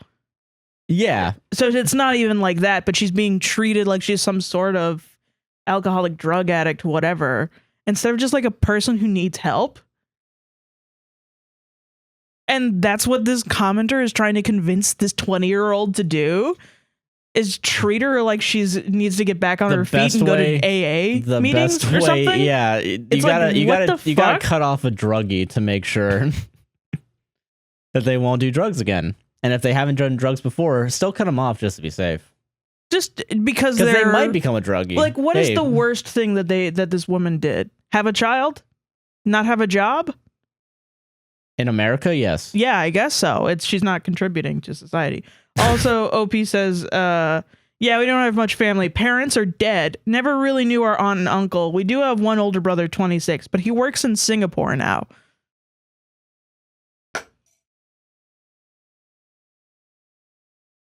I'm gonna be honest with you. Maybe get the other brother involved. Then. If it's really that big of a deal. If you don't want to be the fucking if you really want to travel, if you really want to 20-year-old. travel to Singapore and get your brother's ass up and tell him to help out. Then, if you're gonna be this much of a dick, tell someone else to uproot their life, just so you can go to Hawaii or something like. So there's another post that is like ridiculous. Really? Yeah. And I think there's another one too. As I see it, your sister's core problem is a difficulty planning and making good decisions. Personal responsibility. This could be a result of depression, or it could be a freestanding problem of mental function, not stupidity. More specific than that. So she might not be a drug addict. She might be a little stupid, though. She might be a bit of a, yeah. And then failing to plan and organize and make good decisions could result in situations which could naturally cause depression. So if you are going to help her at all, which I think would be the decent thing to do, you will help her with these aspects along with the more superficial issues of housing, physical assistance, and money. Wait, hold on. No, fuck you already, because you're telling me that housing, money... Superficial? Are superficial? That's, yeah. Do you not live in this country, in this world? Yeah. That's how bad the fucking income disparity shit is. People that have income and like have money just like forget that like can see somebody almost on the street 3 days after having a C-section, not able to hold her babies. And they're just alone. And they're just like, oh, you did this to yourself. Like, you know, yeah. They don't understand that there are multiple aspects to this. It's not like you just trip and fall at your job and you lose your job and that's your fault. And now your life is down the shitter. You know? No, it's like, or you just like, you know, you're an evil person and that's why you're poor. What the fuck? No. God damn, dude. Okay. You see, if you just do those latter things, she will always be dependent. If you help her thinking processes, including knowing she needs assistance with decision-making, etc., then you can hope to get out from under this burden. You know what else is a burden? The welfare state in America. Right. Yeah, that's all this is. This is just an argument of like, if you try to help someone, they're just going to want to keep leeching off of you until the day you die. That's not how it is. And also, if you treat somebody like that, they're going to resent you while they live in your home, which is not a good situation for anybody. Yeah. Yeah. Like, wow. Because you're treating them than a lesser human being. I'm helping you. You better pick up your weight around here, right, Missy. Then you just have a slave. Yeah, yeah. That's what it is. You don't mention your/her parents, which surprised me. What role, if any, could they play? Also, she or you need to contact social services for as much help as she is entitled to. The only feasible reason for bio dads not being in the picture is if there's a history of violence. If they are just bums or we're treating her as a side piece, well, that's too damn bad. She needs to name them and let the state go after them for child support. I mean, yeah, that's true. Yeah, that's fair. It would upset them for their wives to find out, oh, gee, let's play this tiny violin in support for their trauma. So I hope my militant tone helps you see you can help your sister quite a lot without it being a permanent burden, and I hope you do too. I mean, permanent burden, though. It's the burden part for me that really wild. Pisses me off. Yeah, it really does. It's a burden to help your fucking family, you know?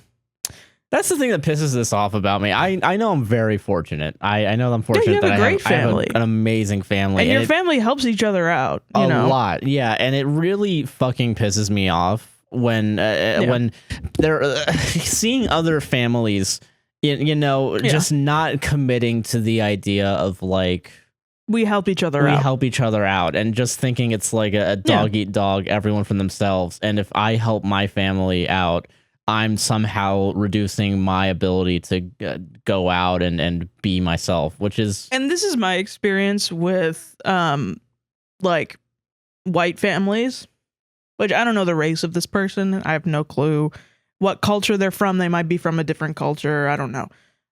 But when I talk to people from Hispanic cultures and families, Spanish cultures and Latin cultures, they'll say like, oh, sometimes I get a little scared of like the dynamic of like what white families are, like white American families. And, like, I just don't understand that. Sometimes I just don't understand white people and white families. And what I always say is white families do not look at each other as like fondly. Like we don't. Like when you look like a mom looking at your daughter, there are certain things where like, okay, yes, you're supposed to look at your daughter fondly, or like your daughter and your son. It's like you're in competition. It's weird. It's like, no, yeah, it's very strangely like there's not that level of camaraderie as there might be with Hispanic Latin families or African American families or just black families. Like, it's just like, it's not there. It's not like, okay, we're all going to have a cookout. It's not there in most white families, I feel like. I get that. And I if don't know there is, it's like an old tradition. You know what I mean? Yeah, I get that. I honestly don't know, because I've never really seen a lot of other, I haven't had a lot of the opportunity to see how other families like work all the time. I think I was fortunate in that my family was like that. And I could just be pulling this out of my ass. No, honestly. I get you. And I know that like the fact that like I'm trying to, especially now that I'm moved out and like I'm separated from everybody, like for realsies, I don't have a direct line anymore through, excuse me, my mom. What is it? I'm now making hopefully more of an effort to try and keep in contact with everybody and make sure everyone's good, and I want to make that effort because, there's like that. And I've seen other families, and I've been fortunate that a lot of my friends have had similar, families that have at least tried to help each other, Yeah. And it just really pisses me off, I guess, this whole like, you should try to help your family out. And a lot of people, for one reason or another, just can't wrap their head around like, helping out their family, and then it fucks over the everyone. Everyone. And I think the people that get the most of the brunt are like the children, usually. Like, and then like, if you're lucky, like the siblings will try to band together, but even then, that's not always a fucking thing that'll work. And it just fuck, man. It's like, wild, like toxic family dynamics. It's crazy to me, but like, I guess I do know a lot of experience of my different like white friends who have similar experiences with like their parents, where their parents are like divorced and in two different households and hate each other. And then also there's like a weird dynamic with them and their parents and with their parents and their brother. And it's like everybody has a weird relationship that everybody should be going to therapy or something. And they just feel disenfranchised from their family in one way or another, as if it's like a part of growing up. Like a part of growing up is not really seeing your family as often. Like it's a kid thing to be with your family, and that's kind of the vibe I get from this is like, oh my God, she needs help from me. She wants to see me and she needs help.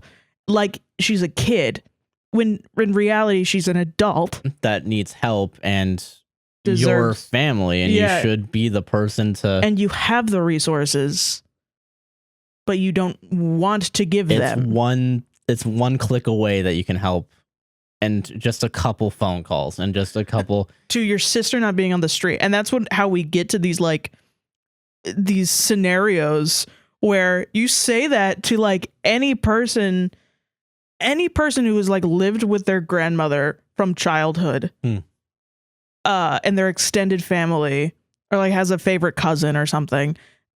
You say that to them and they're like, what the fuck? Why would anyone do that? Like, why would you go to Reddit to make a post? Just that in itself to me screams like white person. I don't know why. No, it definitely like you're jumping through so many fucking hoops to not do the easy / right thing to do. Which is just help your sister out. Just like, I would be you're a wasting no-brainer so for me. much fucking time. Being like, I don't know, guys, should I do it? Like, oh my guys, God. I don't know if I should do this. Okay, so I got to read this comment. Okay, sorry, yeah. This is OP. After the birth of her first child, she had postpartum depression, which led to most of her issues now, as her PPD wasn't treated for about 8-ish months. Our parents died just over 2 years ago. The bio dads aren't in the picture because one is in jail and the other one doesn't know because he has anger issues and is physically and emotionally abusive. So now the first guy that said that the kids need to be in foster care comes back and says, unless you have a ton of money and don't need it, at the very least, you need to establish a paternity claim for money unless there's a risk the father has resources to take custody. The father still needs to pay even if no visitation rights are established. Wait. This guy just told to give the kids to the foster care. I thought to the abusive father for a second. I thought that's what. No, basically, like, because there's a guy that doesn't know that he has kids out there and is emotionally and physically abusive, saying like the guy needs to get paternity rights. The OP needs to get paternity rights over the kids. Okay, then okay. Before that guy. But then weird. I don't know. But then it's like, okay, well, what about the foster care that you just said 2 minutes ago? Yeah, what the fuck? I don't know. But so he goes, I do have money that I don't need, so I could do that. Then he just admitted it. Yeah, just I'm not. Do it. If anybody out there is like, but he's in college. If he's admitting he's in college, I can understand that too. Because, like I said, I was 19 and my dad died. Like, you know, it's a tight bind. It's a you tight want to pay bind, for college because you're in college. But you just admitted that you have the money. Guess what the easy solution is to all this? Like the Give amount the of money. The amount of people that don't have the money that would do this would find it. You know, would just go out there and find the money. Yeah, exactly. Like, holy shit. Like, oh my God, if this was happening to like Aaron or something, like our friend Aaron. Yeah. If that was happening to him somehow, I would go bankrupt. I would file for bankruptcy. I would do as much as I possibly could to get those kids not on the street. Exactly. Yeah. Fuck, man. And so he goes, I do have money, but I don't need, so I could do that. But well, what's this but? And what's this but? The abusive one comes from a really powerful family, so he would take custody. Not sure which is better. It's not even a but. That's not even a just give her the money and keep the kids away from him. Then the guy that just said you need the paternity goes, oh yeah, in that case you really don't want to let them know they have a kid. What the fuck? Yeah, no shit. No duh. Congrats. You get the fucking the pointing out the obvious award. I don't know what the fuck. Tell him to give the money then. Yeah. The guy said he had the money and then said another part of this in that same sentence, and you just focused on the back half of the sentence and didn't just say, hey, maybe you should just give the fucking money. Like, you know, maybe there's something wrong with America. Maybe there's something wrong with America, guys. Maybe there is something wrong with America to the point where fucking pissed off, man. Yeah. Holy shit. Start a GoFundMe, because at this point I'll put it in our fucking podcast for this lady. Whoever she is. Whoever this lady is, fucking. If anybody knows this lady or whatever, yeah, fucking tell us and we'll put it in our fucking shit so people can send money. Yeah, there. because if this fucking cocksucker isn't gonna, he's not gonna help, if he's not gonna help, because you know she's gonna be a leech. Like, you know what? In my fucking next door, somebody posted there's like a cats and kittens group in next door and around where I live, and fucking somebody posted and they said, I'm old, I have a cat and he needs medicine for 2 weeks and I have arthritis and I can't give my cat medicine. And the neighbor of that person said, yeah, I will come over and give your cat medicine for free so that your cat can live. Yeah. That's fucking awesome. That's and somebody amazing. needs to come over to this lady's house, and just hold her kids and take care of her kids and take care of her because she just had a medical procedure. Exactly. Christ. Bro, just say like, we need to become a much more collectivist society as opposed to an individualistic. Absolutely. Yeah. That's how we get to this fucking Squid Game ass right, yeah, reality. It's like Jesus. It's just the concept of like, and I keep saying white, but it's created by white people, imperialist, you know, I get you. Yeah. Bullshit of just, oh yeah, you accumulate as much wealth as you can and then it's yours. Nobody can take it from you, and you should never be guilted into giving up your money. It's like, sometimes, yeah. Sometimes maybe you shouldn't have that much. Maybe just a little bit, yeah. Christ, Sorry, man. that was really long. So here's my second one, everybody. That's right for my second one. Okay. I, 34 male, feel uneasy dating a new, younger junior woman, 23 female, at work. Hi. Title says it really. I'm a postdoc, parentheses, like a residency for PhD, in a biochem research lab, and a new master's student started 3 months ago. Okay. We hit it off immediately, and although she is beautiful, parentheses, seriously stunning, I just considered her a friendly person in the lab. I have a friend group which ranges from mid-40s to mid-20s, and it's not unusual for me to make friends with master's students who rotate in the lab and grab a friendly drink with them. Okay. One of my best friends now is a guy in his mid-20s who I met when he was 21 years old master's student 3 years ago. My ex is 3 years older than me at 37, and we met 2 years ago.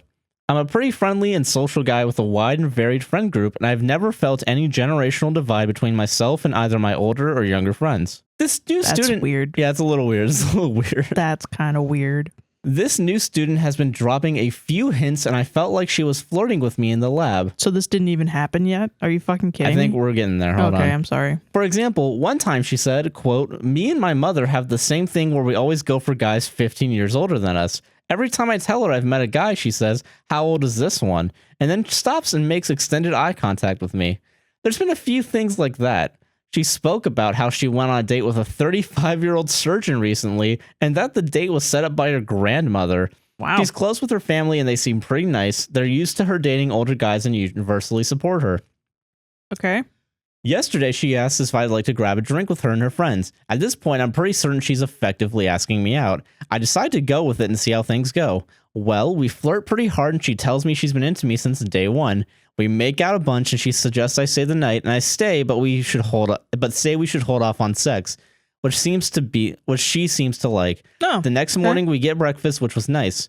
We're getting on really well. I enjoyed talking with her and hanging out with her at work before yesterday, and I enjoyed it last night and today also. We have similar interests, and we seem to be on the same wavelength on a lot of things. I've been dating for a few months now after my breakup, and she doesn't seem any different from anyone I've dated who's been closer to my age. In fact, she's significantly more mature and on the same wavelength than 80% of the women I've dated. Oh, okay. I've been on dates with some childish 35-year-olds. I like her, and I'd like to see where this goes, but I'm very skeptical because of the large age gap. It doesn't feel bad now, but I'm sure as time goes on it will. It's also not good that she's a student in my lab. It's not forbidden. I don't have any power over her, and our boss is a woman and a leader of the women leaders in science committee. But it's obviously dangerous. It's a little weird, That's weird, yeah. Why mention that even?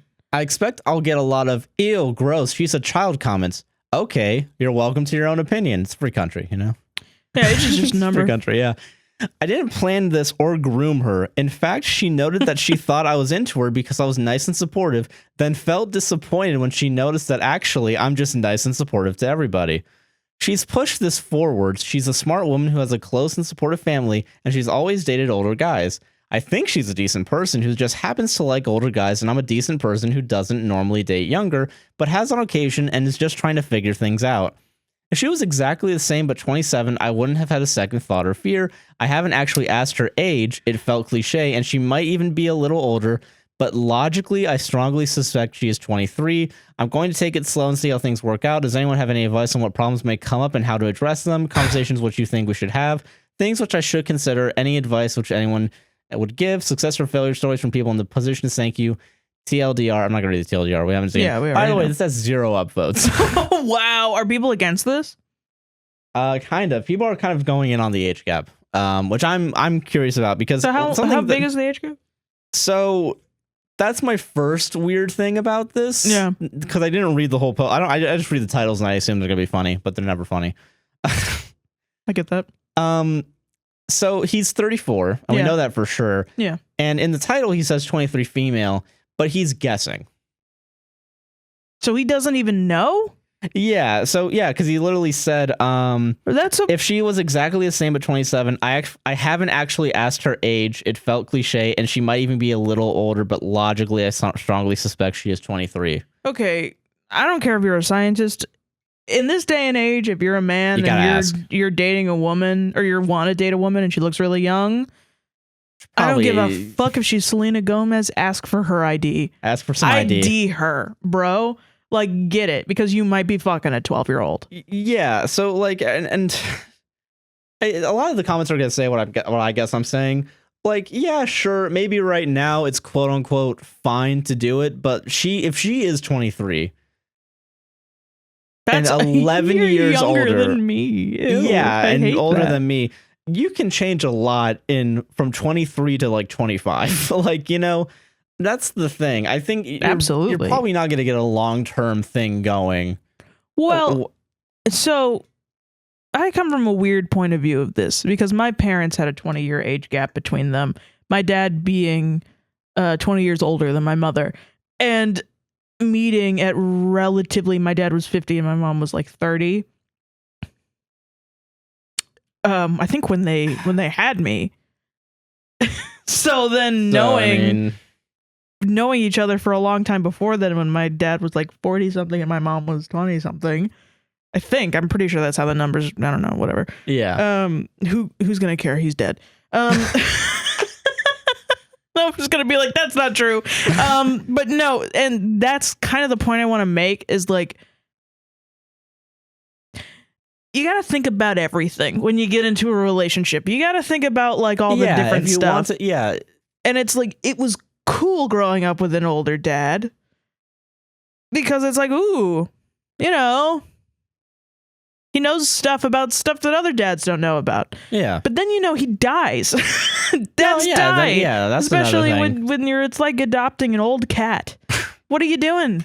You got 3 years with him at most. Like, like you're give that cat a good life. You're just giving yourself a medical bill, That's what you're doing. That's all you're doing. And so this is I'm sometimes against this even in the beginning because I'm like, everything might be good. No, I agree. Everything could be okay. All this sounded like this sounds okay a on lot paper. better than a lot of the other age gap posts that we typically see on Reddit. And I guess that's why I wanted to bring it up because this is an instance where it's like it's not officially like it's not weird obviously yet. Like completely weird. Yeah. There is some weird stuff. It's weird. It's generally weird that it's still a 11-year age gap, and we don't even know the age for it to be. Yeah, he doesn't know the age. He's already made out with her, and he doesn't know her age. Yeah, he's also they work in the same place, and even though he technically doesn't have power, he's a postdoc. And he has seniority, I assume. Yeah, for sure. If nothing else, I don't know. Whatever. And he's been there before. That's already a type of power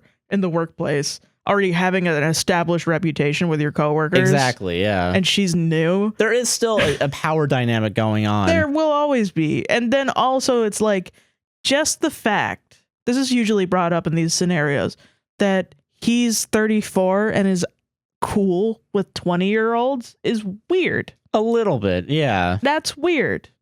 I think late 20s is a little less questionable. It's like whatever. But yeah, because there's definitely couples out there with like 6 years. And like a 27-year-old is definitely going to be more mature than a 23-year-old. And I wonder what's up with her family that they're like pushing her on. I wonder if it's like a culture thing. It might be. That's another thing too. Yeah. I don't know.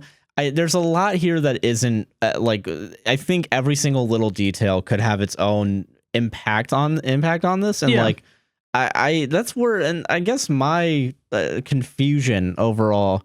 Yeah. It just feels weird still. Yeah.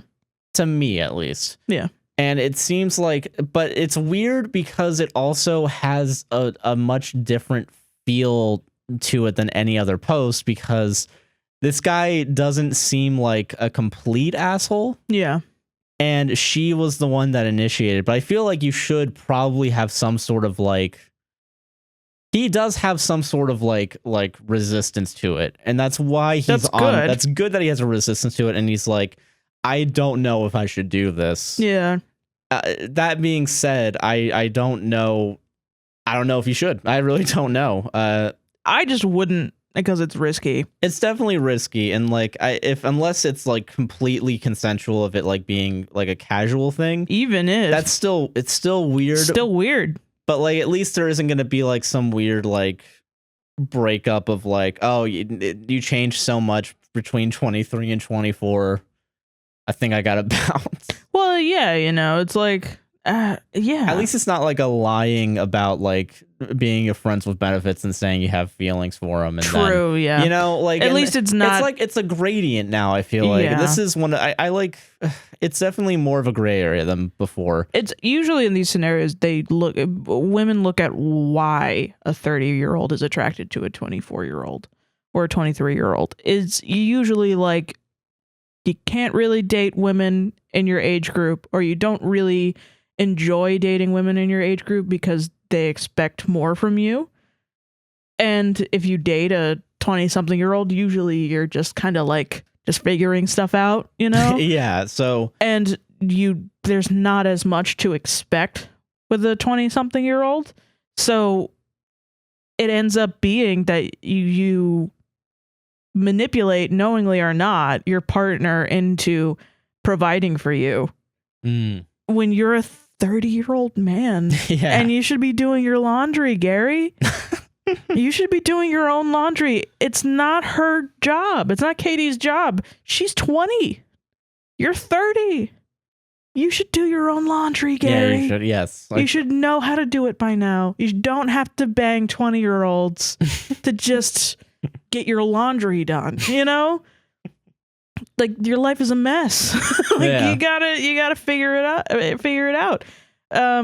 But I don't know. It's not always the case. Like, my dad was he was in the Coast Guard. He did all of his own shit, you know?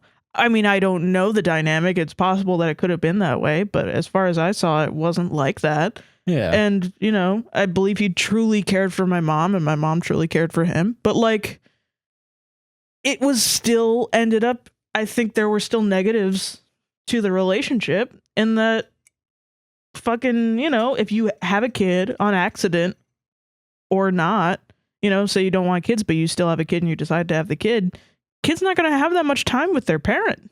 Yeah, that's true. And also there are a bunch of health problems usually with having a kid later in life. That's true. Yeah. So yeah, man. I don't know. It's a little weird. Yeah, I don't know. It's just a weird vibe. And usually if somebody's like, should I go for it? And there's already a weird vibe.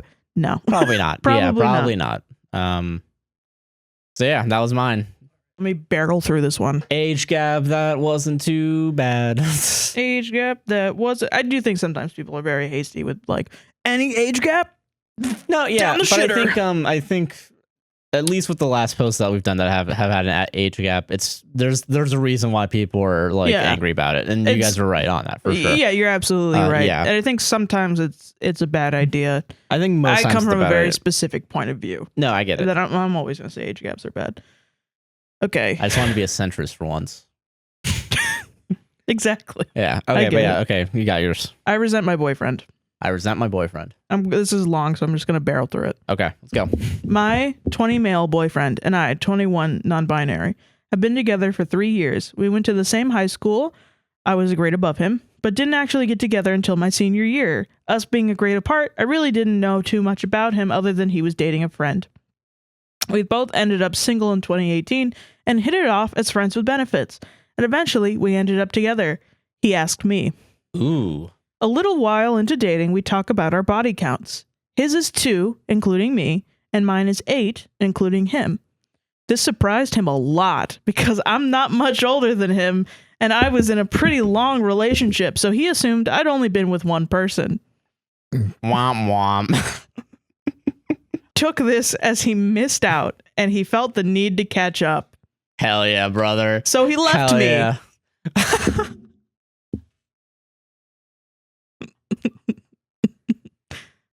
Yo, that's fucking hilarious, actually.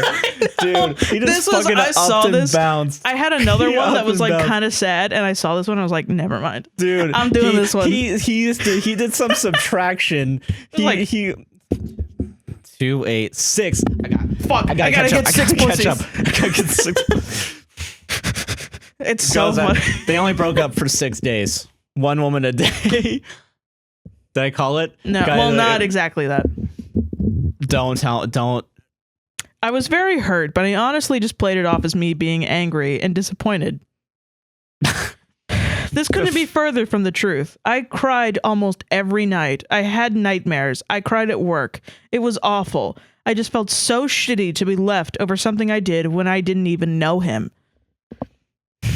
2 or 3 months go by and he came back.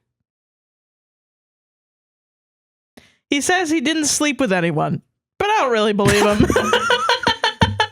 Why not?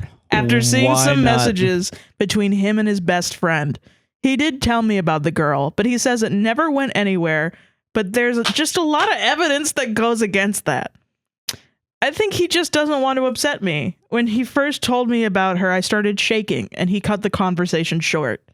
I would normally believe him, however, we have never used condoms. We did when we first started sleeping with each other, but stopped after the first month. When we got back together, I found a big box of condoms in his room that was missing quite a few. This guy heard that you fucked other people, ran away to grab. I to was buy a right box on of that. condoms. I knew it. Holy shit! No way. This guy sucks. This guy sucks a lot. Oh my god. I'm talking Just like had to catch up. Just had to catch up. okay. I'm Sorry. talking like a 30 pack missing at least 10. This guy fucked so much, dude. This guy fucked hard, dude. He was like, I gotta double, triple this number. Yeah. I brought it up to him once and someone interrupted the conversation. He brushed it off and that's the last we talked about it. Now, this is my conspiracy theory. I think him and the person that interrupted the conversation are in cahoots. They never come back up again. But I think it's like he paid his Starbucks waitress to like come over and be like, so what do you guys want today? What do you guys want today? You know, even though they don't fucking do that. There's gonna be a code word. They're gonna say girlfriend, and then you come in. No, I'm gonna scream the word macaroni, and you come over here, and then they're just like, yeah, so I saw this box of condoms here. Macaroni! Just like Hell the yeah. worst guy. The worst at being like sus. That's so funny. Like the worst imposter. They need to break up with They do, yes. They do, yes. Since we've gotten back together, I just can't get comfortable in our relationship. Really? Oh my god, really? I've been in a shitty relationship before, and it kind of makes me expect the worst. I think the worst has already happened. Worst. Yeah. And maybe it'll get worse. Sorry, but he wasn't really kind in our breakup. He wasn't really mean. He was just way more honest than I cared for, lol. And I know I can't be mad at him for honesty, but fuck, it hurt. You can. You can be mad at him for any reason. Yeah, 100%, yeah. He told me if he didn't catch up on what he wanted to do now, he'd leave me later. Even if we were married or had kids. The option was basically let me do it now or find out I'm doing it later. I appreciate that he was honest, but damn. But damn. I mean, listen, it's either I leave right now and go have sex with other women or I cheat on you in like 30 years. Hands are tied. Just like, what the God, and then they have to be like, all right, I guess. At least you're honest. Shit, man, I guess. Fuck. The boys upstairs, they told me what was gonna happen. Listen, my boss told me I had to go out and smash some fucking puss. Okay, now he's back and he's serious about things. He's actually been wonderful to be with. He wants to settle down and move in together and all that. He just had to make sure. He's had to nut in 6 different pussy types. And then they come back to them and then, you know. Yeah, exactly. Good. Fine, everything's back to normal. It's a nice idea, really, but I just feel so blank about him. I know I love him and care about him, but I can't let myself overdo it. Anytime I feel myself getting too attached, excited, affectionate, I try and catch it immediately. I just don't want to get myself hurt again. I know I don't want to marry him or have kids with him. Why would I start my life with someone who has admitted they will get tired of me? Yeah. Exactly, yes. Yeah. It sucks, man. It's the worst. He has told me he knows he will get tired of being with only me. It just feels like I'd be setting myself up to get hurt by doing that. I've opted to just enjoy this while it lasts because I really only have that to complain about. I enjoy being around him and our sex life is great, and I know he likes to be around me because I'm at his house often. He invites me, and his family all love me. I'm there often enough to have my own parking spot in their driveway. There's really nothing wrong. They got the company parking spot and just brought it out for him, you know? Yeah. There's really nothing wrong with our relationship other than this one thing. It's a pretty big thing. It is a big thing. Yeah, no. How much more is there? That's it. Oh, that's it? Okay. No, Yeah. yeah, that's a big thing. And I really hesitate to be like, you're kind of in the right to say enjoy it. If everything else really? is, I don't know, because like it's complicated, I think, for lack of a better term. Oh, okay. I mean, I but also that like you're gonna get hurt. Yeah. That's the thing that's like, You really kind of restraining. ruin a relationship when you say shit like that. Yeah, and it's like, I mean, and you also don't envision, but also if you don't envision seeing Yourself with him, you should break up with him. yeah, but then you're also enjoying not what little, but like Well, that's the thing. I don't really think they're enjoying it they might be kind of going along with it, just kind of forcing it to let it. because they were so broken up beforehand, you know? Like Yeah. they don't want to be broken up again, but like But they're too afraid to break up, and that's why they're still yeah. in the relationship. That's kind of how And- it feels, but I mean, it's just like it just Yeah. doesn't sound like you're having a good time. Not really, no. No. So I guess that's I'm a little bit less on the fence than I guess. Yeah. I mean, I don't know. You know, this guy, why would you want to date somebody, especially if loyalty is something that's really important to you? Because that's what it sounds if it's important like. to you, then It is important to you. Yeah, Because they there should are people definitely- out there that are more loosey-goosey and will be like, yeah, go sow your wild oats and come back. I don't care. No, yeah, and I guess that's my only thing is that it seems like he Is going that to be, type of person. He's definitely more loosey goosey to the point where I think he would be more. What is it like? Instead of being completely monogamous He with might someone, be a little bit more poly. yeah, more type. polyamorous. Yeah. But I mean, also, like, that's just a mean thing to say. No, yeah, it is a mean thing to say, and you shouldn't force them to. You shouldn't force the partner. If you're more inclined to be poly and you leave because you want to go smash some puss, That's like, and then you come back, there should be an apology. there should be a bit of There should be like so many different things. Like you should show this person that you want to exist in their life and you made a Yeah. mistake by leaving, and then, you know, whatever. If it is a difference between polyamorous and monogamous, just be open about that. And then, because if that's the case, then the monogamous person is going to realize this later, just like the polyamorous person said, yeah. and feel terrible their whole relationship. That's awful. That is awful. You're yeah. just putting So- the monogamous person in hell, Yeah, no, never mind then. I think you know? it probably would just be better for both parties to just Just leave. go their separate ways. Yeah.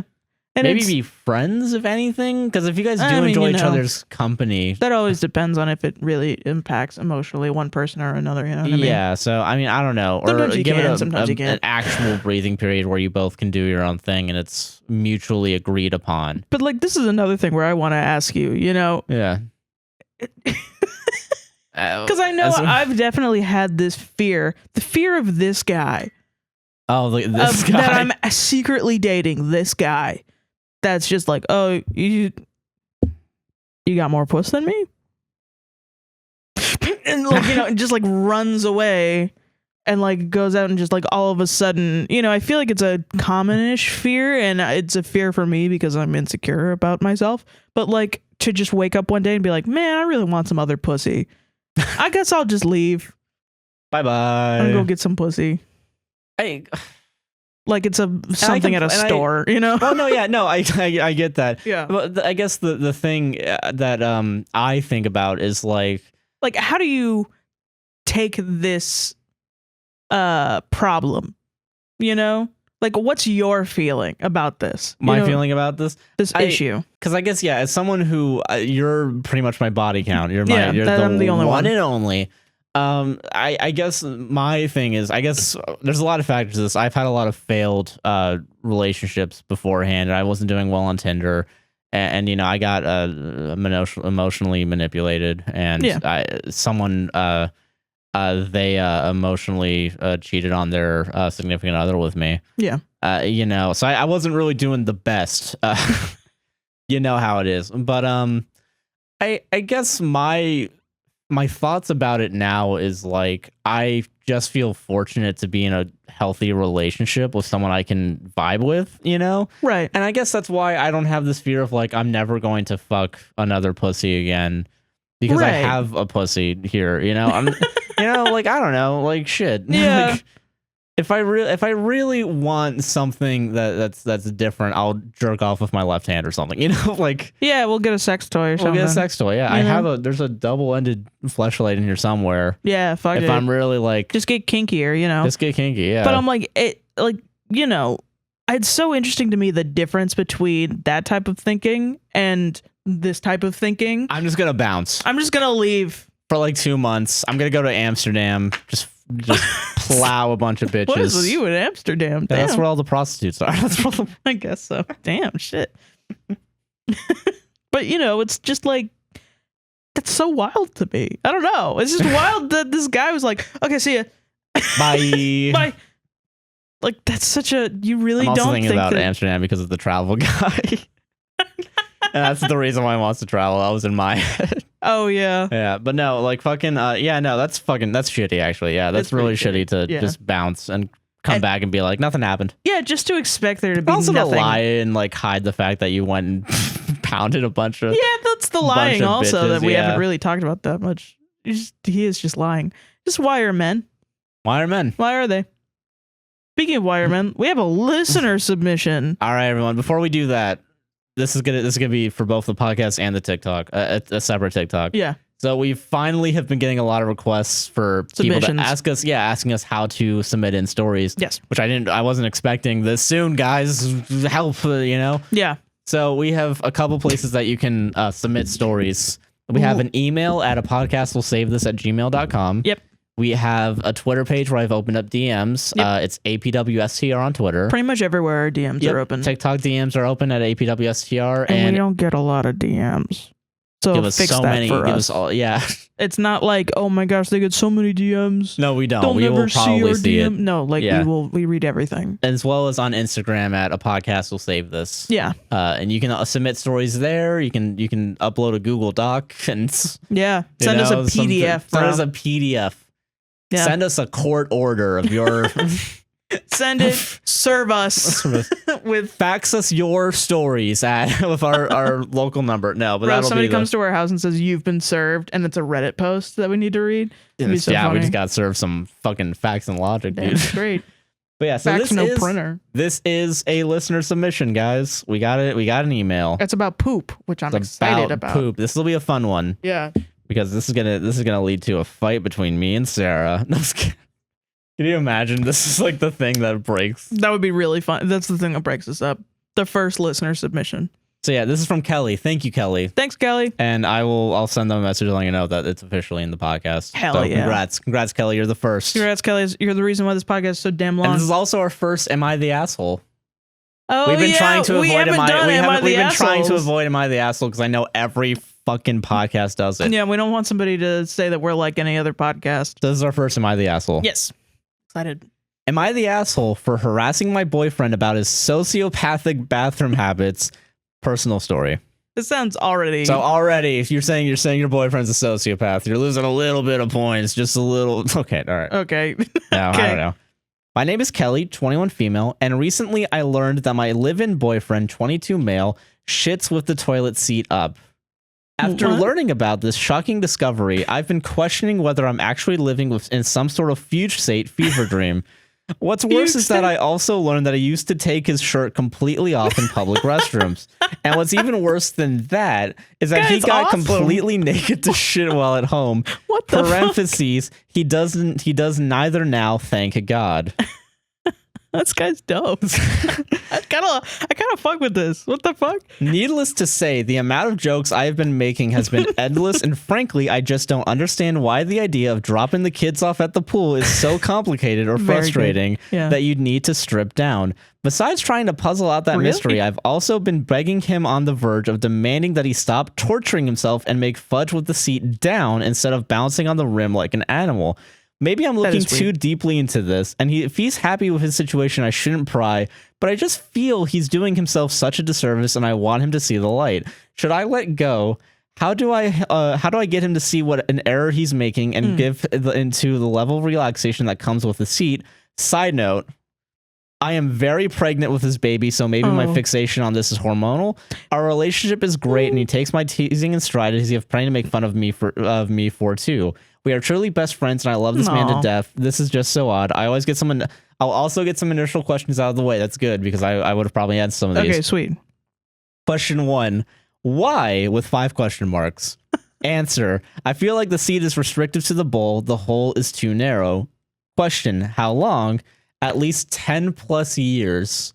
The hole is too narrow? I'll talk about that. Don't worry. Oh my God. Question. What about all the nasty stuff on the rim? I clean it before I sit. Thanks, gang. Kelly. Okay, so obvious joke. Everyone's shitty here. Second joke. Whoa!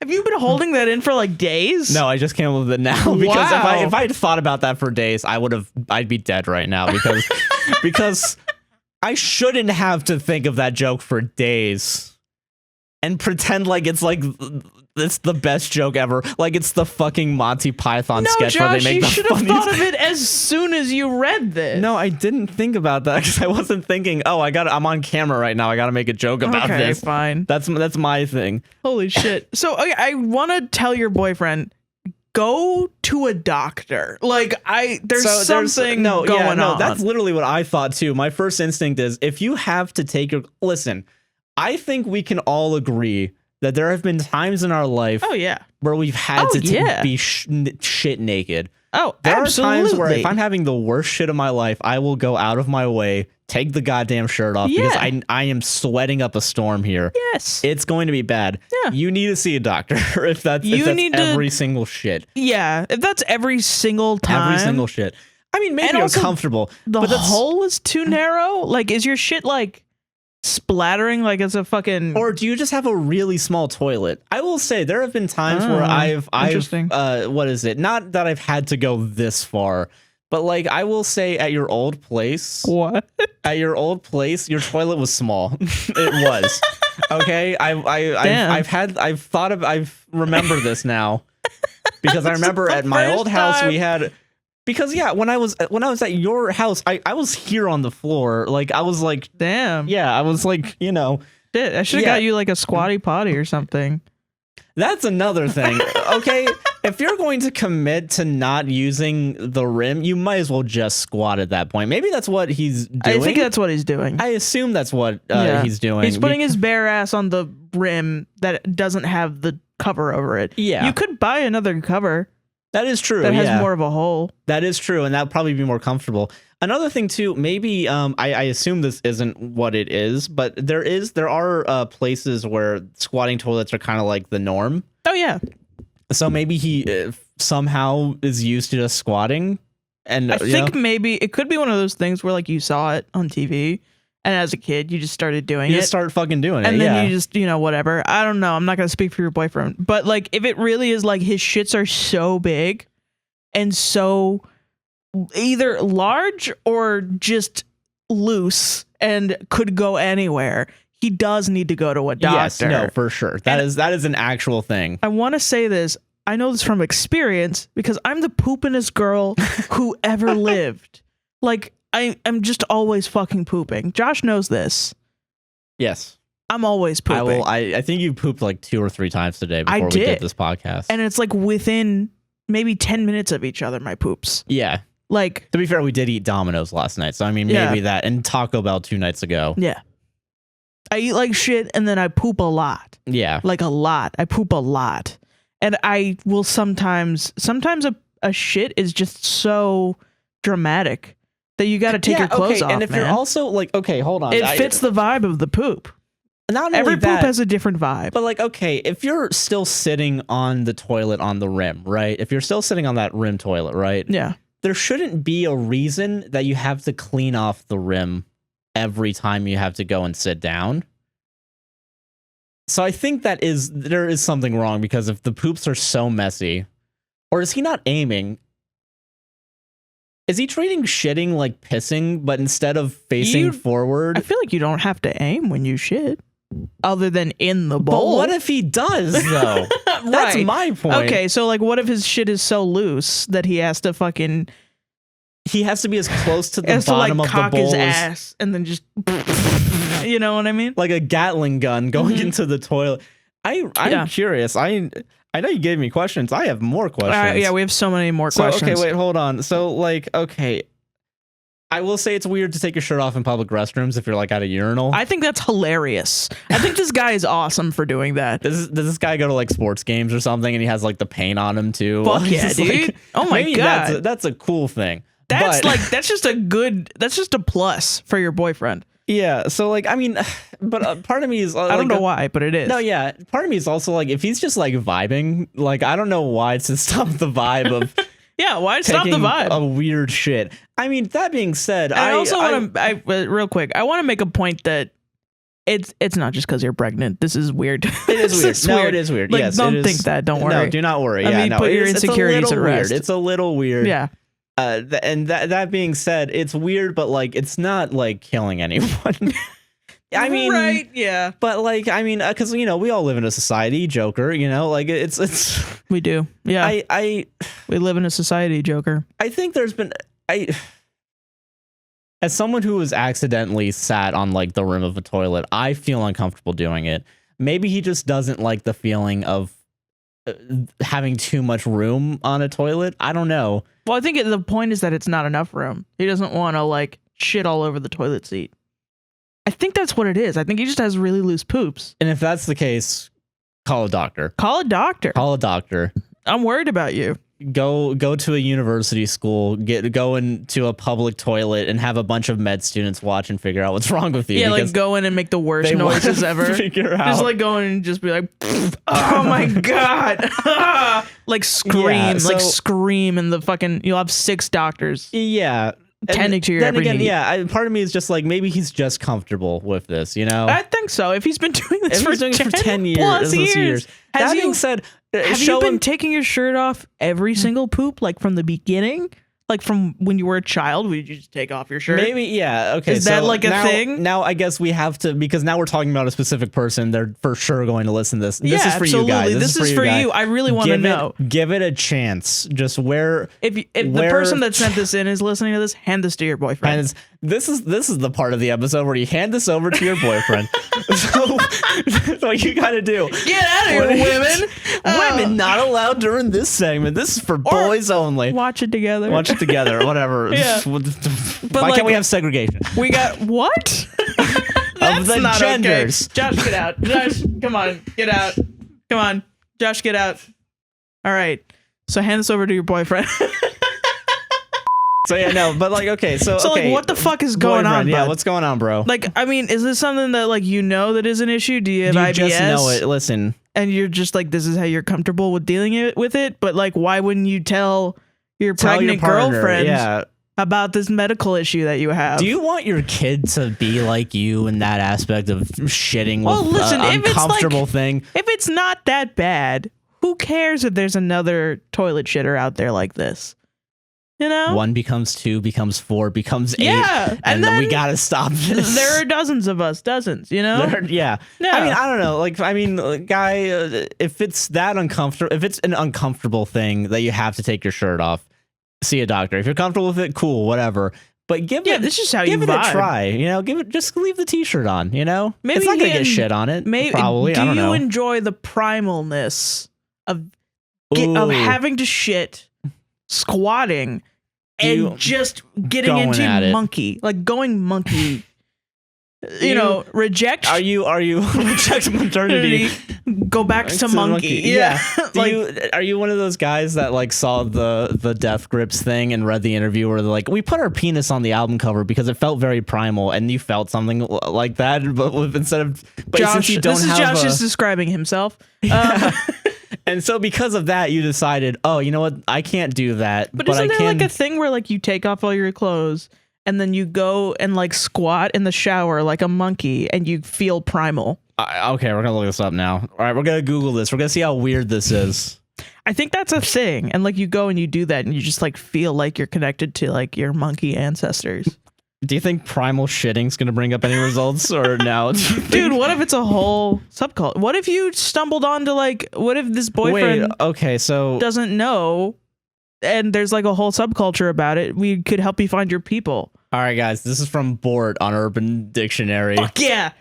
A primal shit. This doesn't answer our question because now we know that this is a real primal shit is apparently a real enough thing that someone put it up on Urban Dictionary. Hell yeah. But Is it this guy? Is it this no, it boyfriend? can't be this guy. You want to know why? Why? Primal shit, the act of taking one's pants off in the midst of a poop. So primal is only when you take the pants off completely. Oh. So, okay, usually when you take a shit, you usually just have your pants around your ankles, right? Sometimes you gotta take them off, though. There's been plenty of shits where I will take my pants off completely. Yeah. Yeah, because it's Absolutely. uncomfortable. And usually it's a gradual shift. If the waist... It's like, you know, you're going to be there for a long time. And you're just like, take the okay. whole pants off. All right. Well, and then, it's starting to get uncomfortable, take the shirt off. or like, you know, That you have makes to take a sense. shower afterwards. Oh, if you know you're going to take a shower, just go naked. You yeah. just do Is it. your boyfriend taking a shower immediately after pooping? You know, and that was another Am I the Asshole a while ago. There was a guy with a What? shit sock.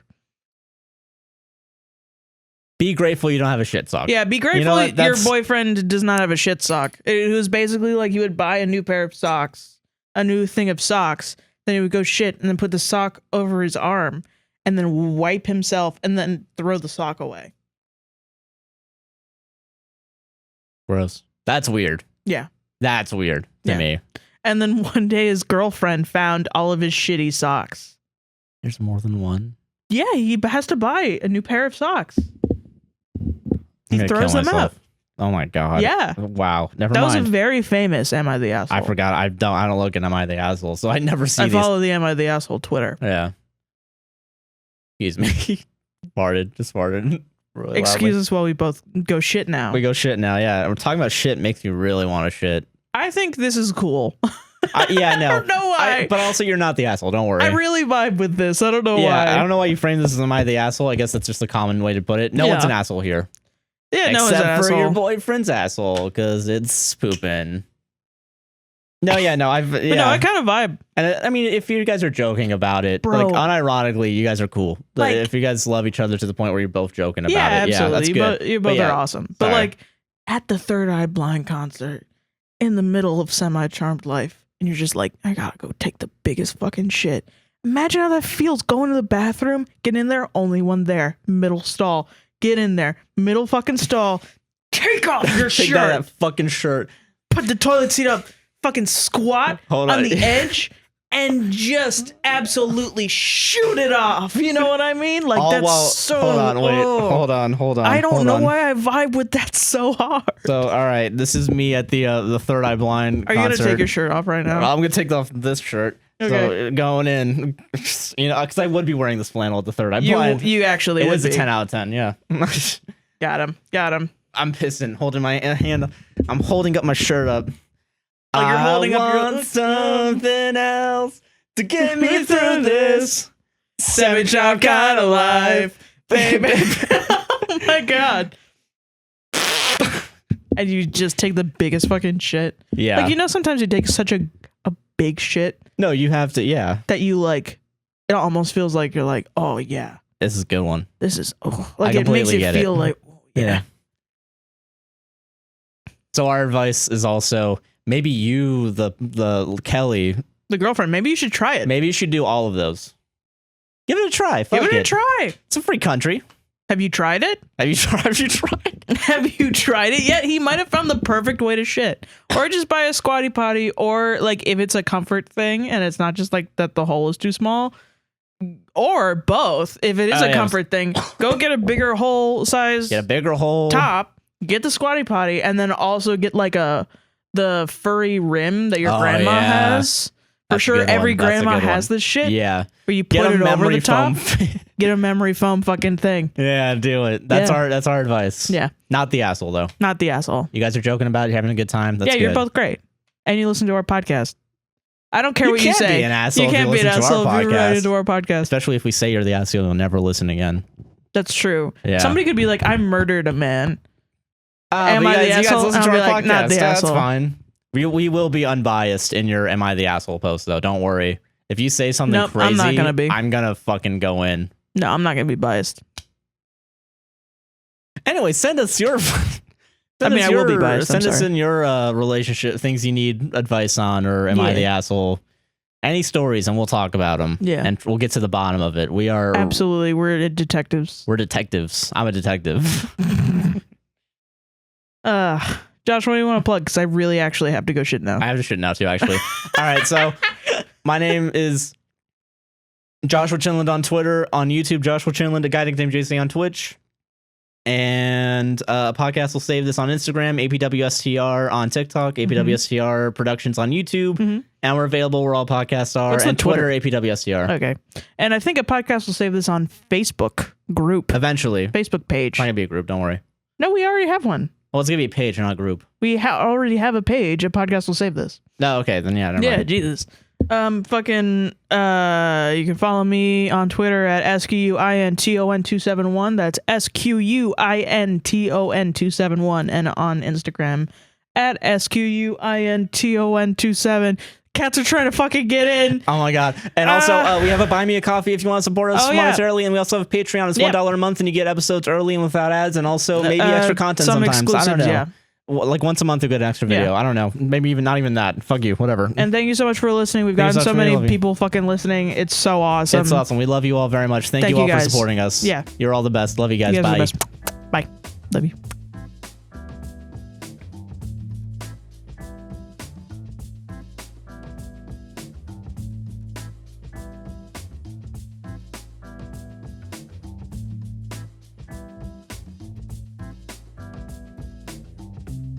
All right, we gotta do an outro real quick. Oh, fuck. You just want to be you running off, and then I'm just like sitting here.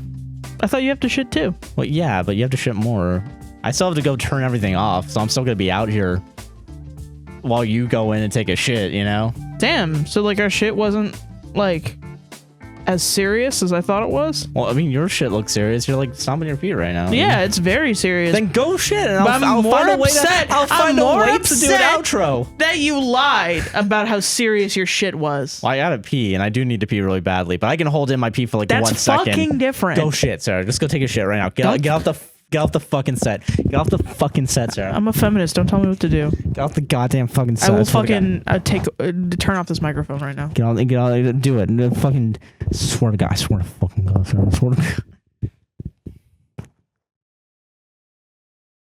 2 hours and 29 minutes on the fucking.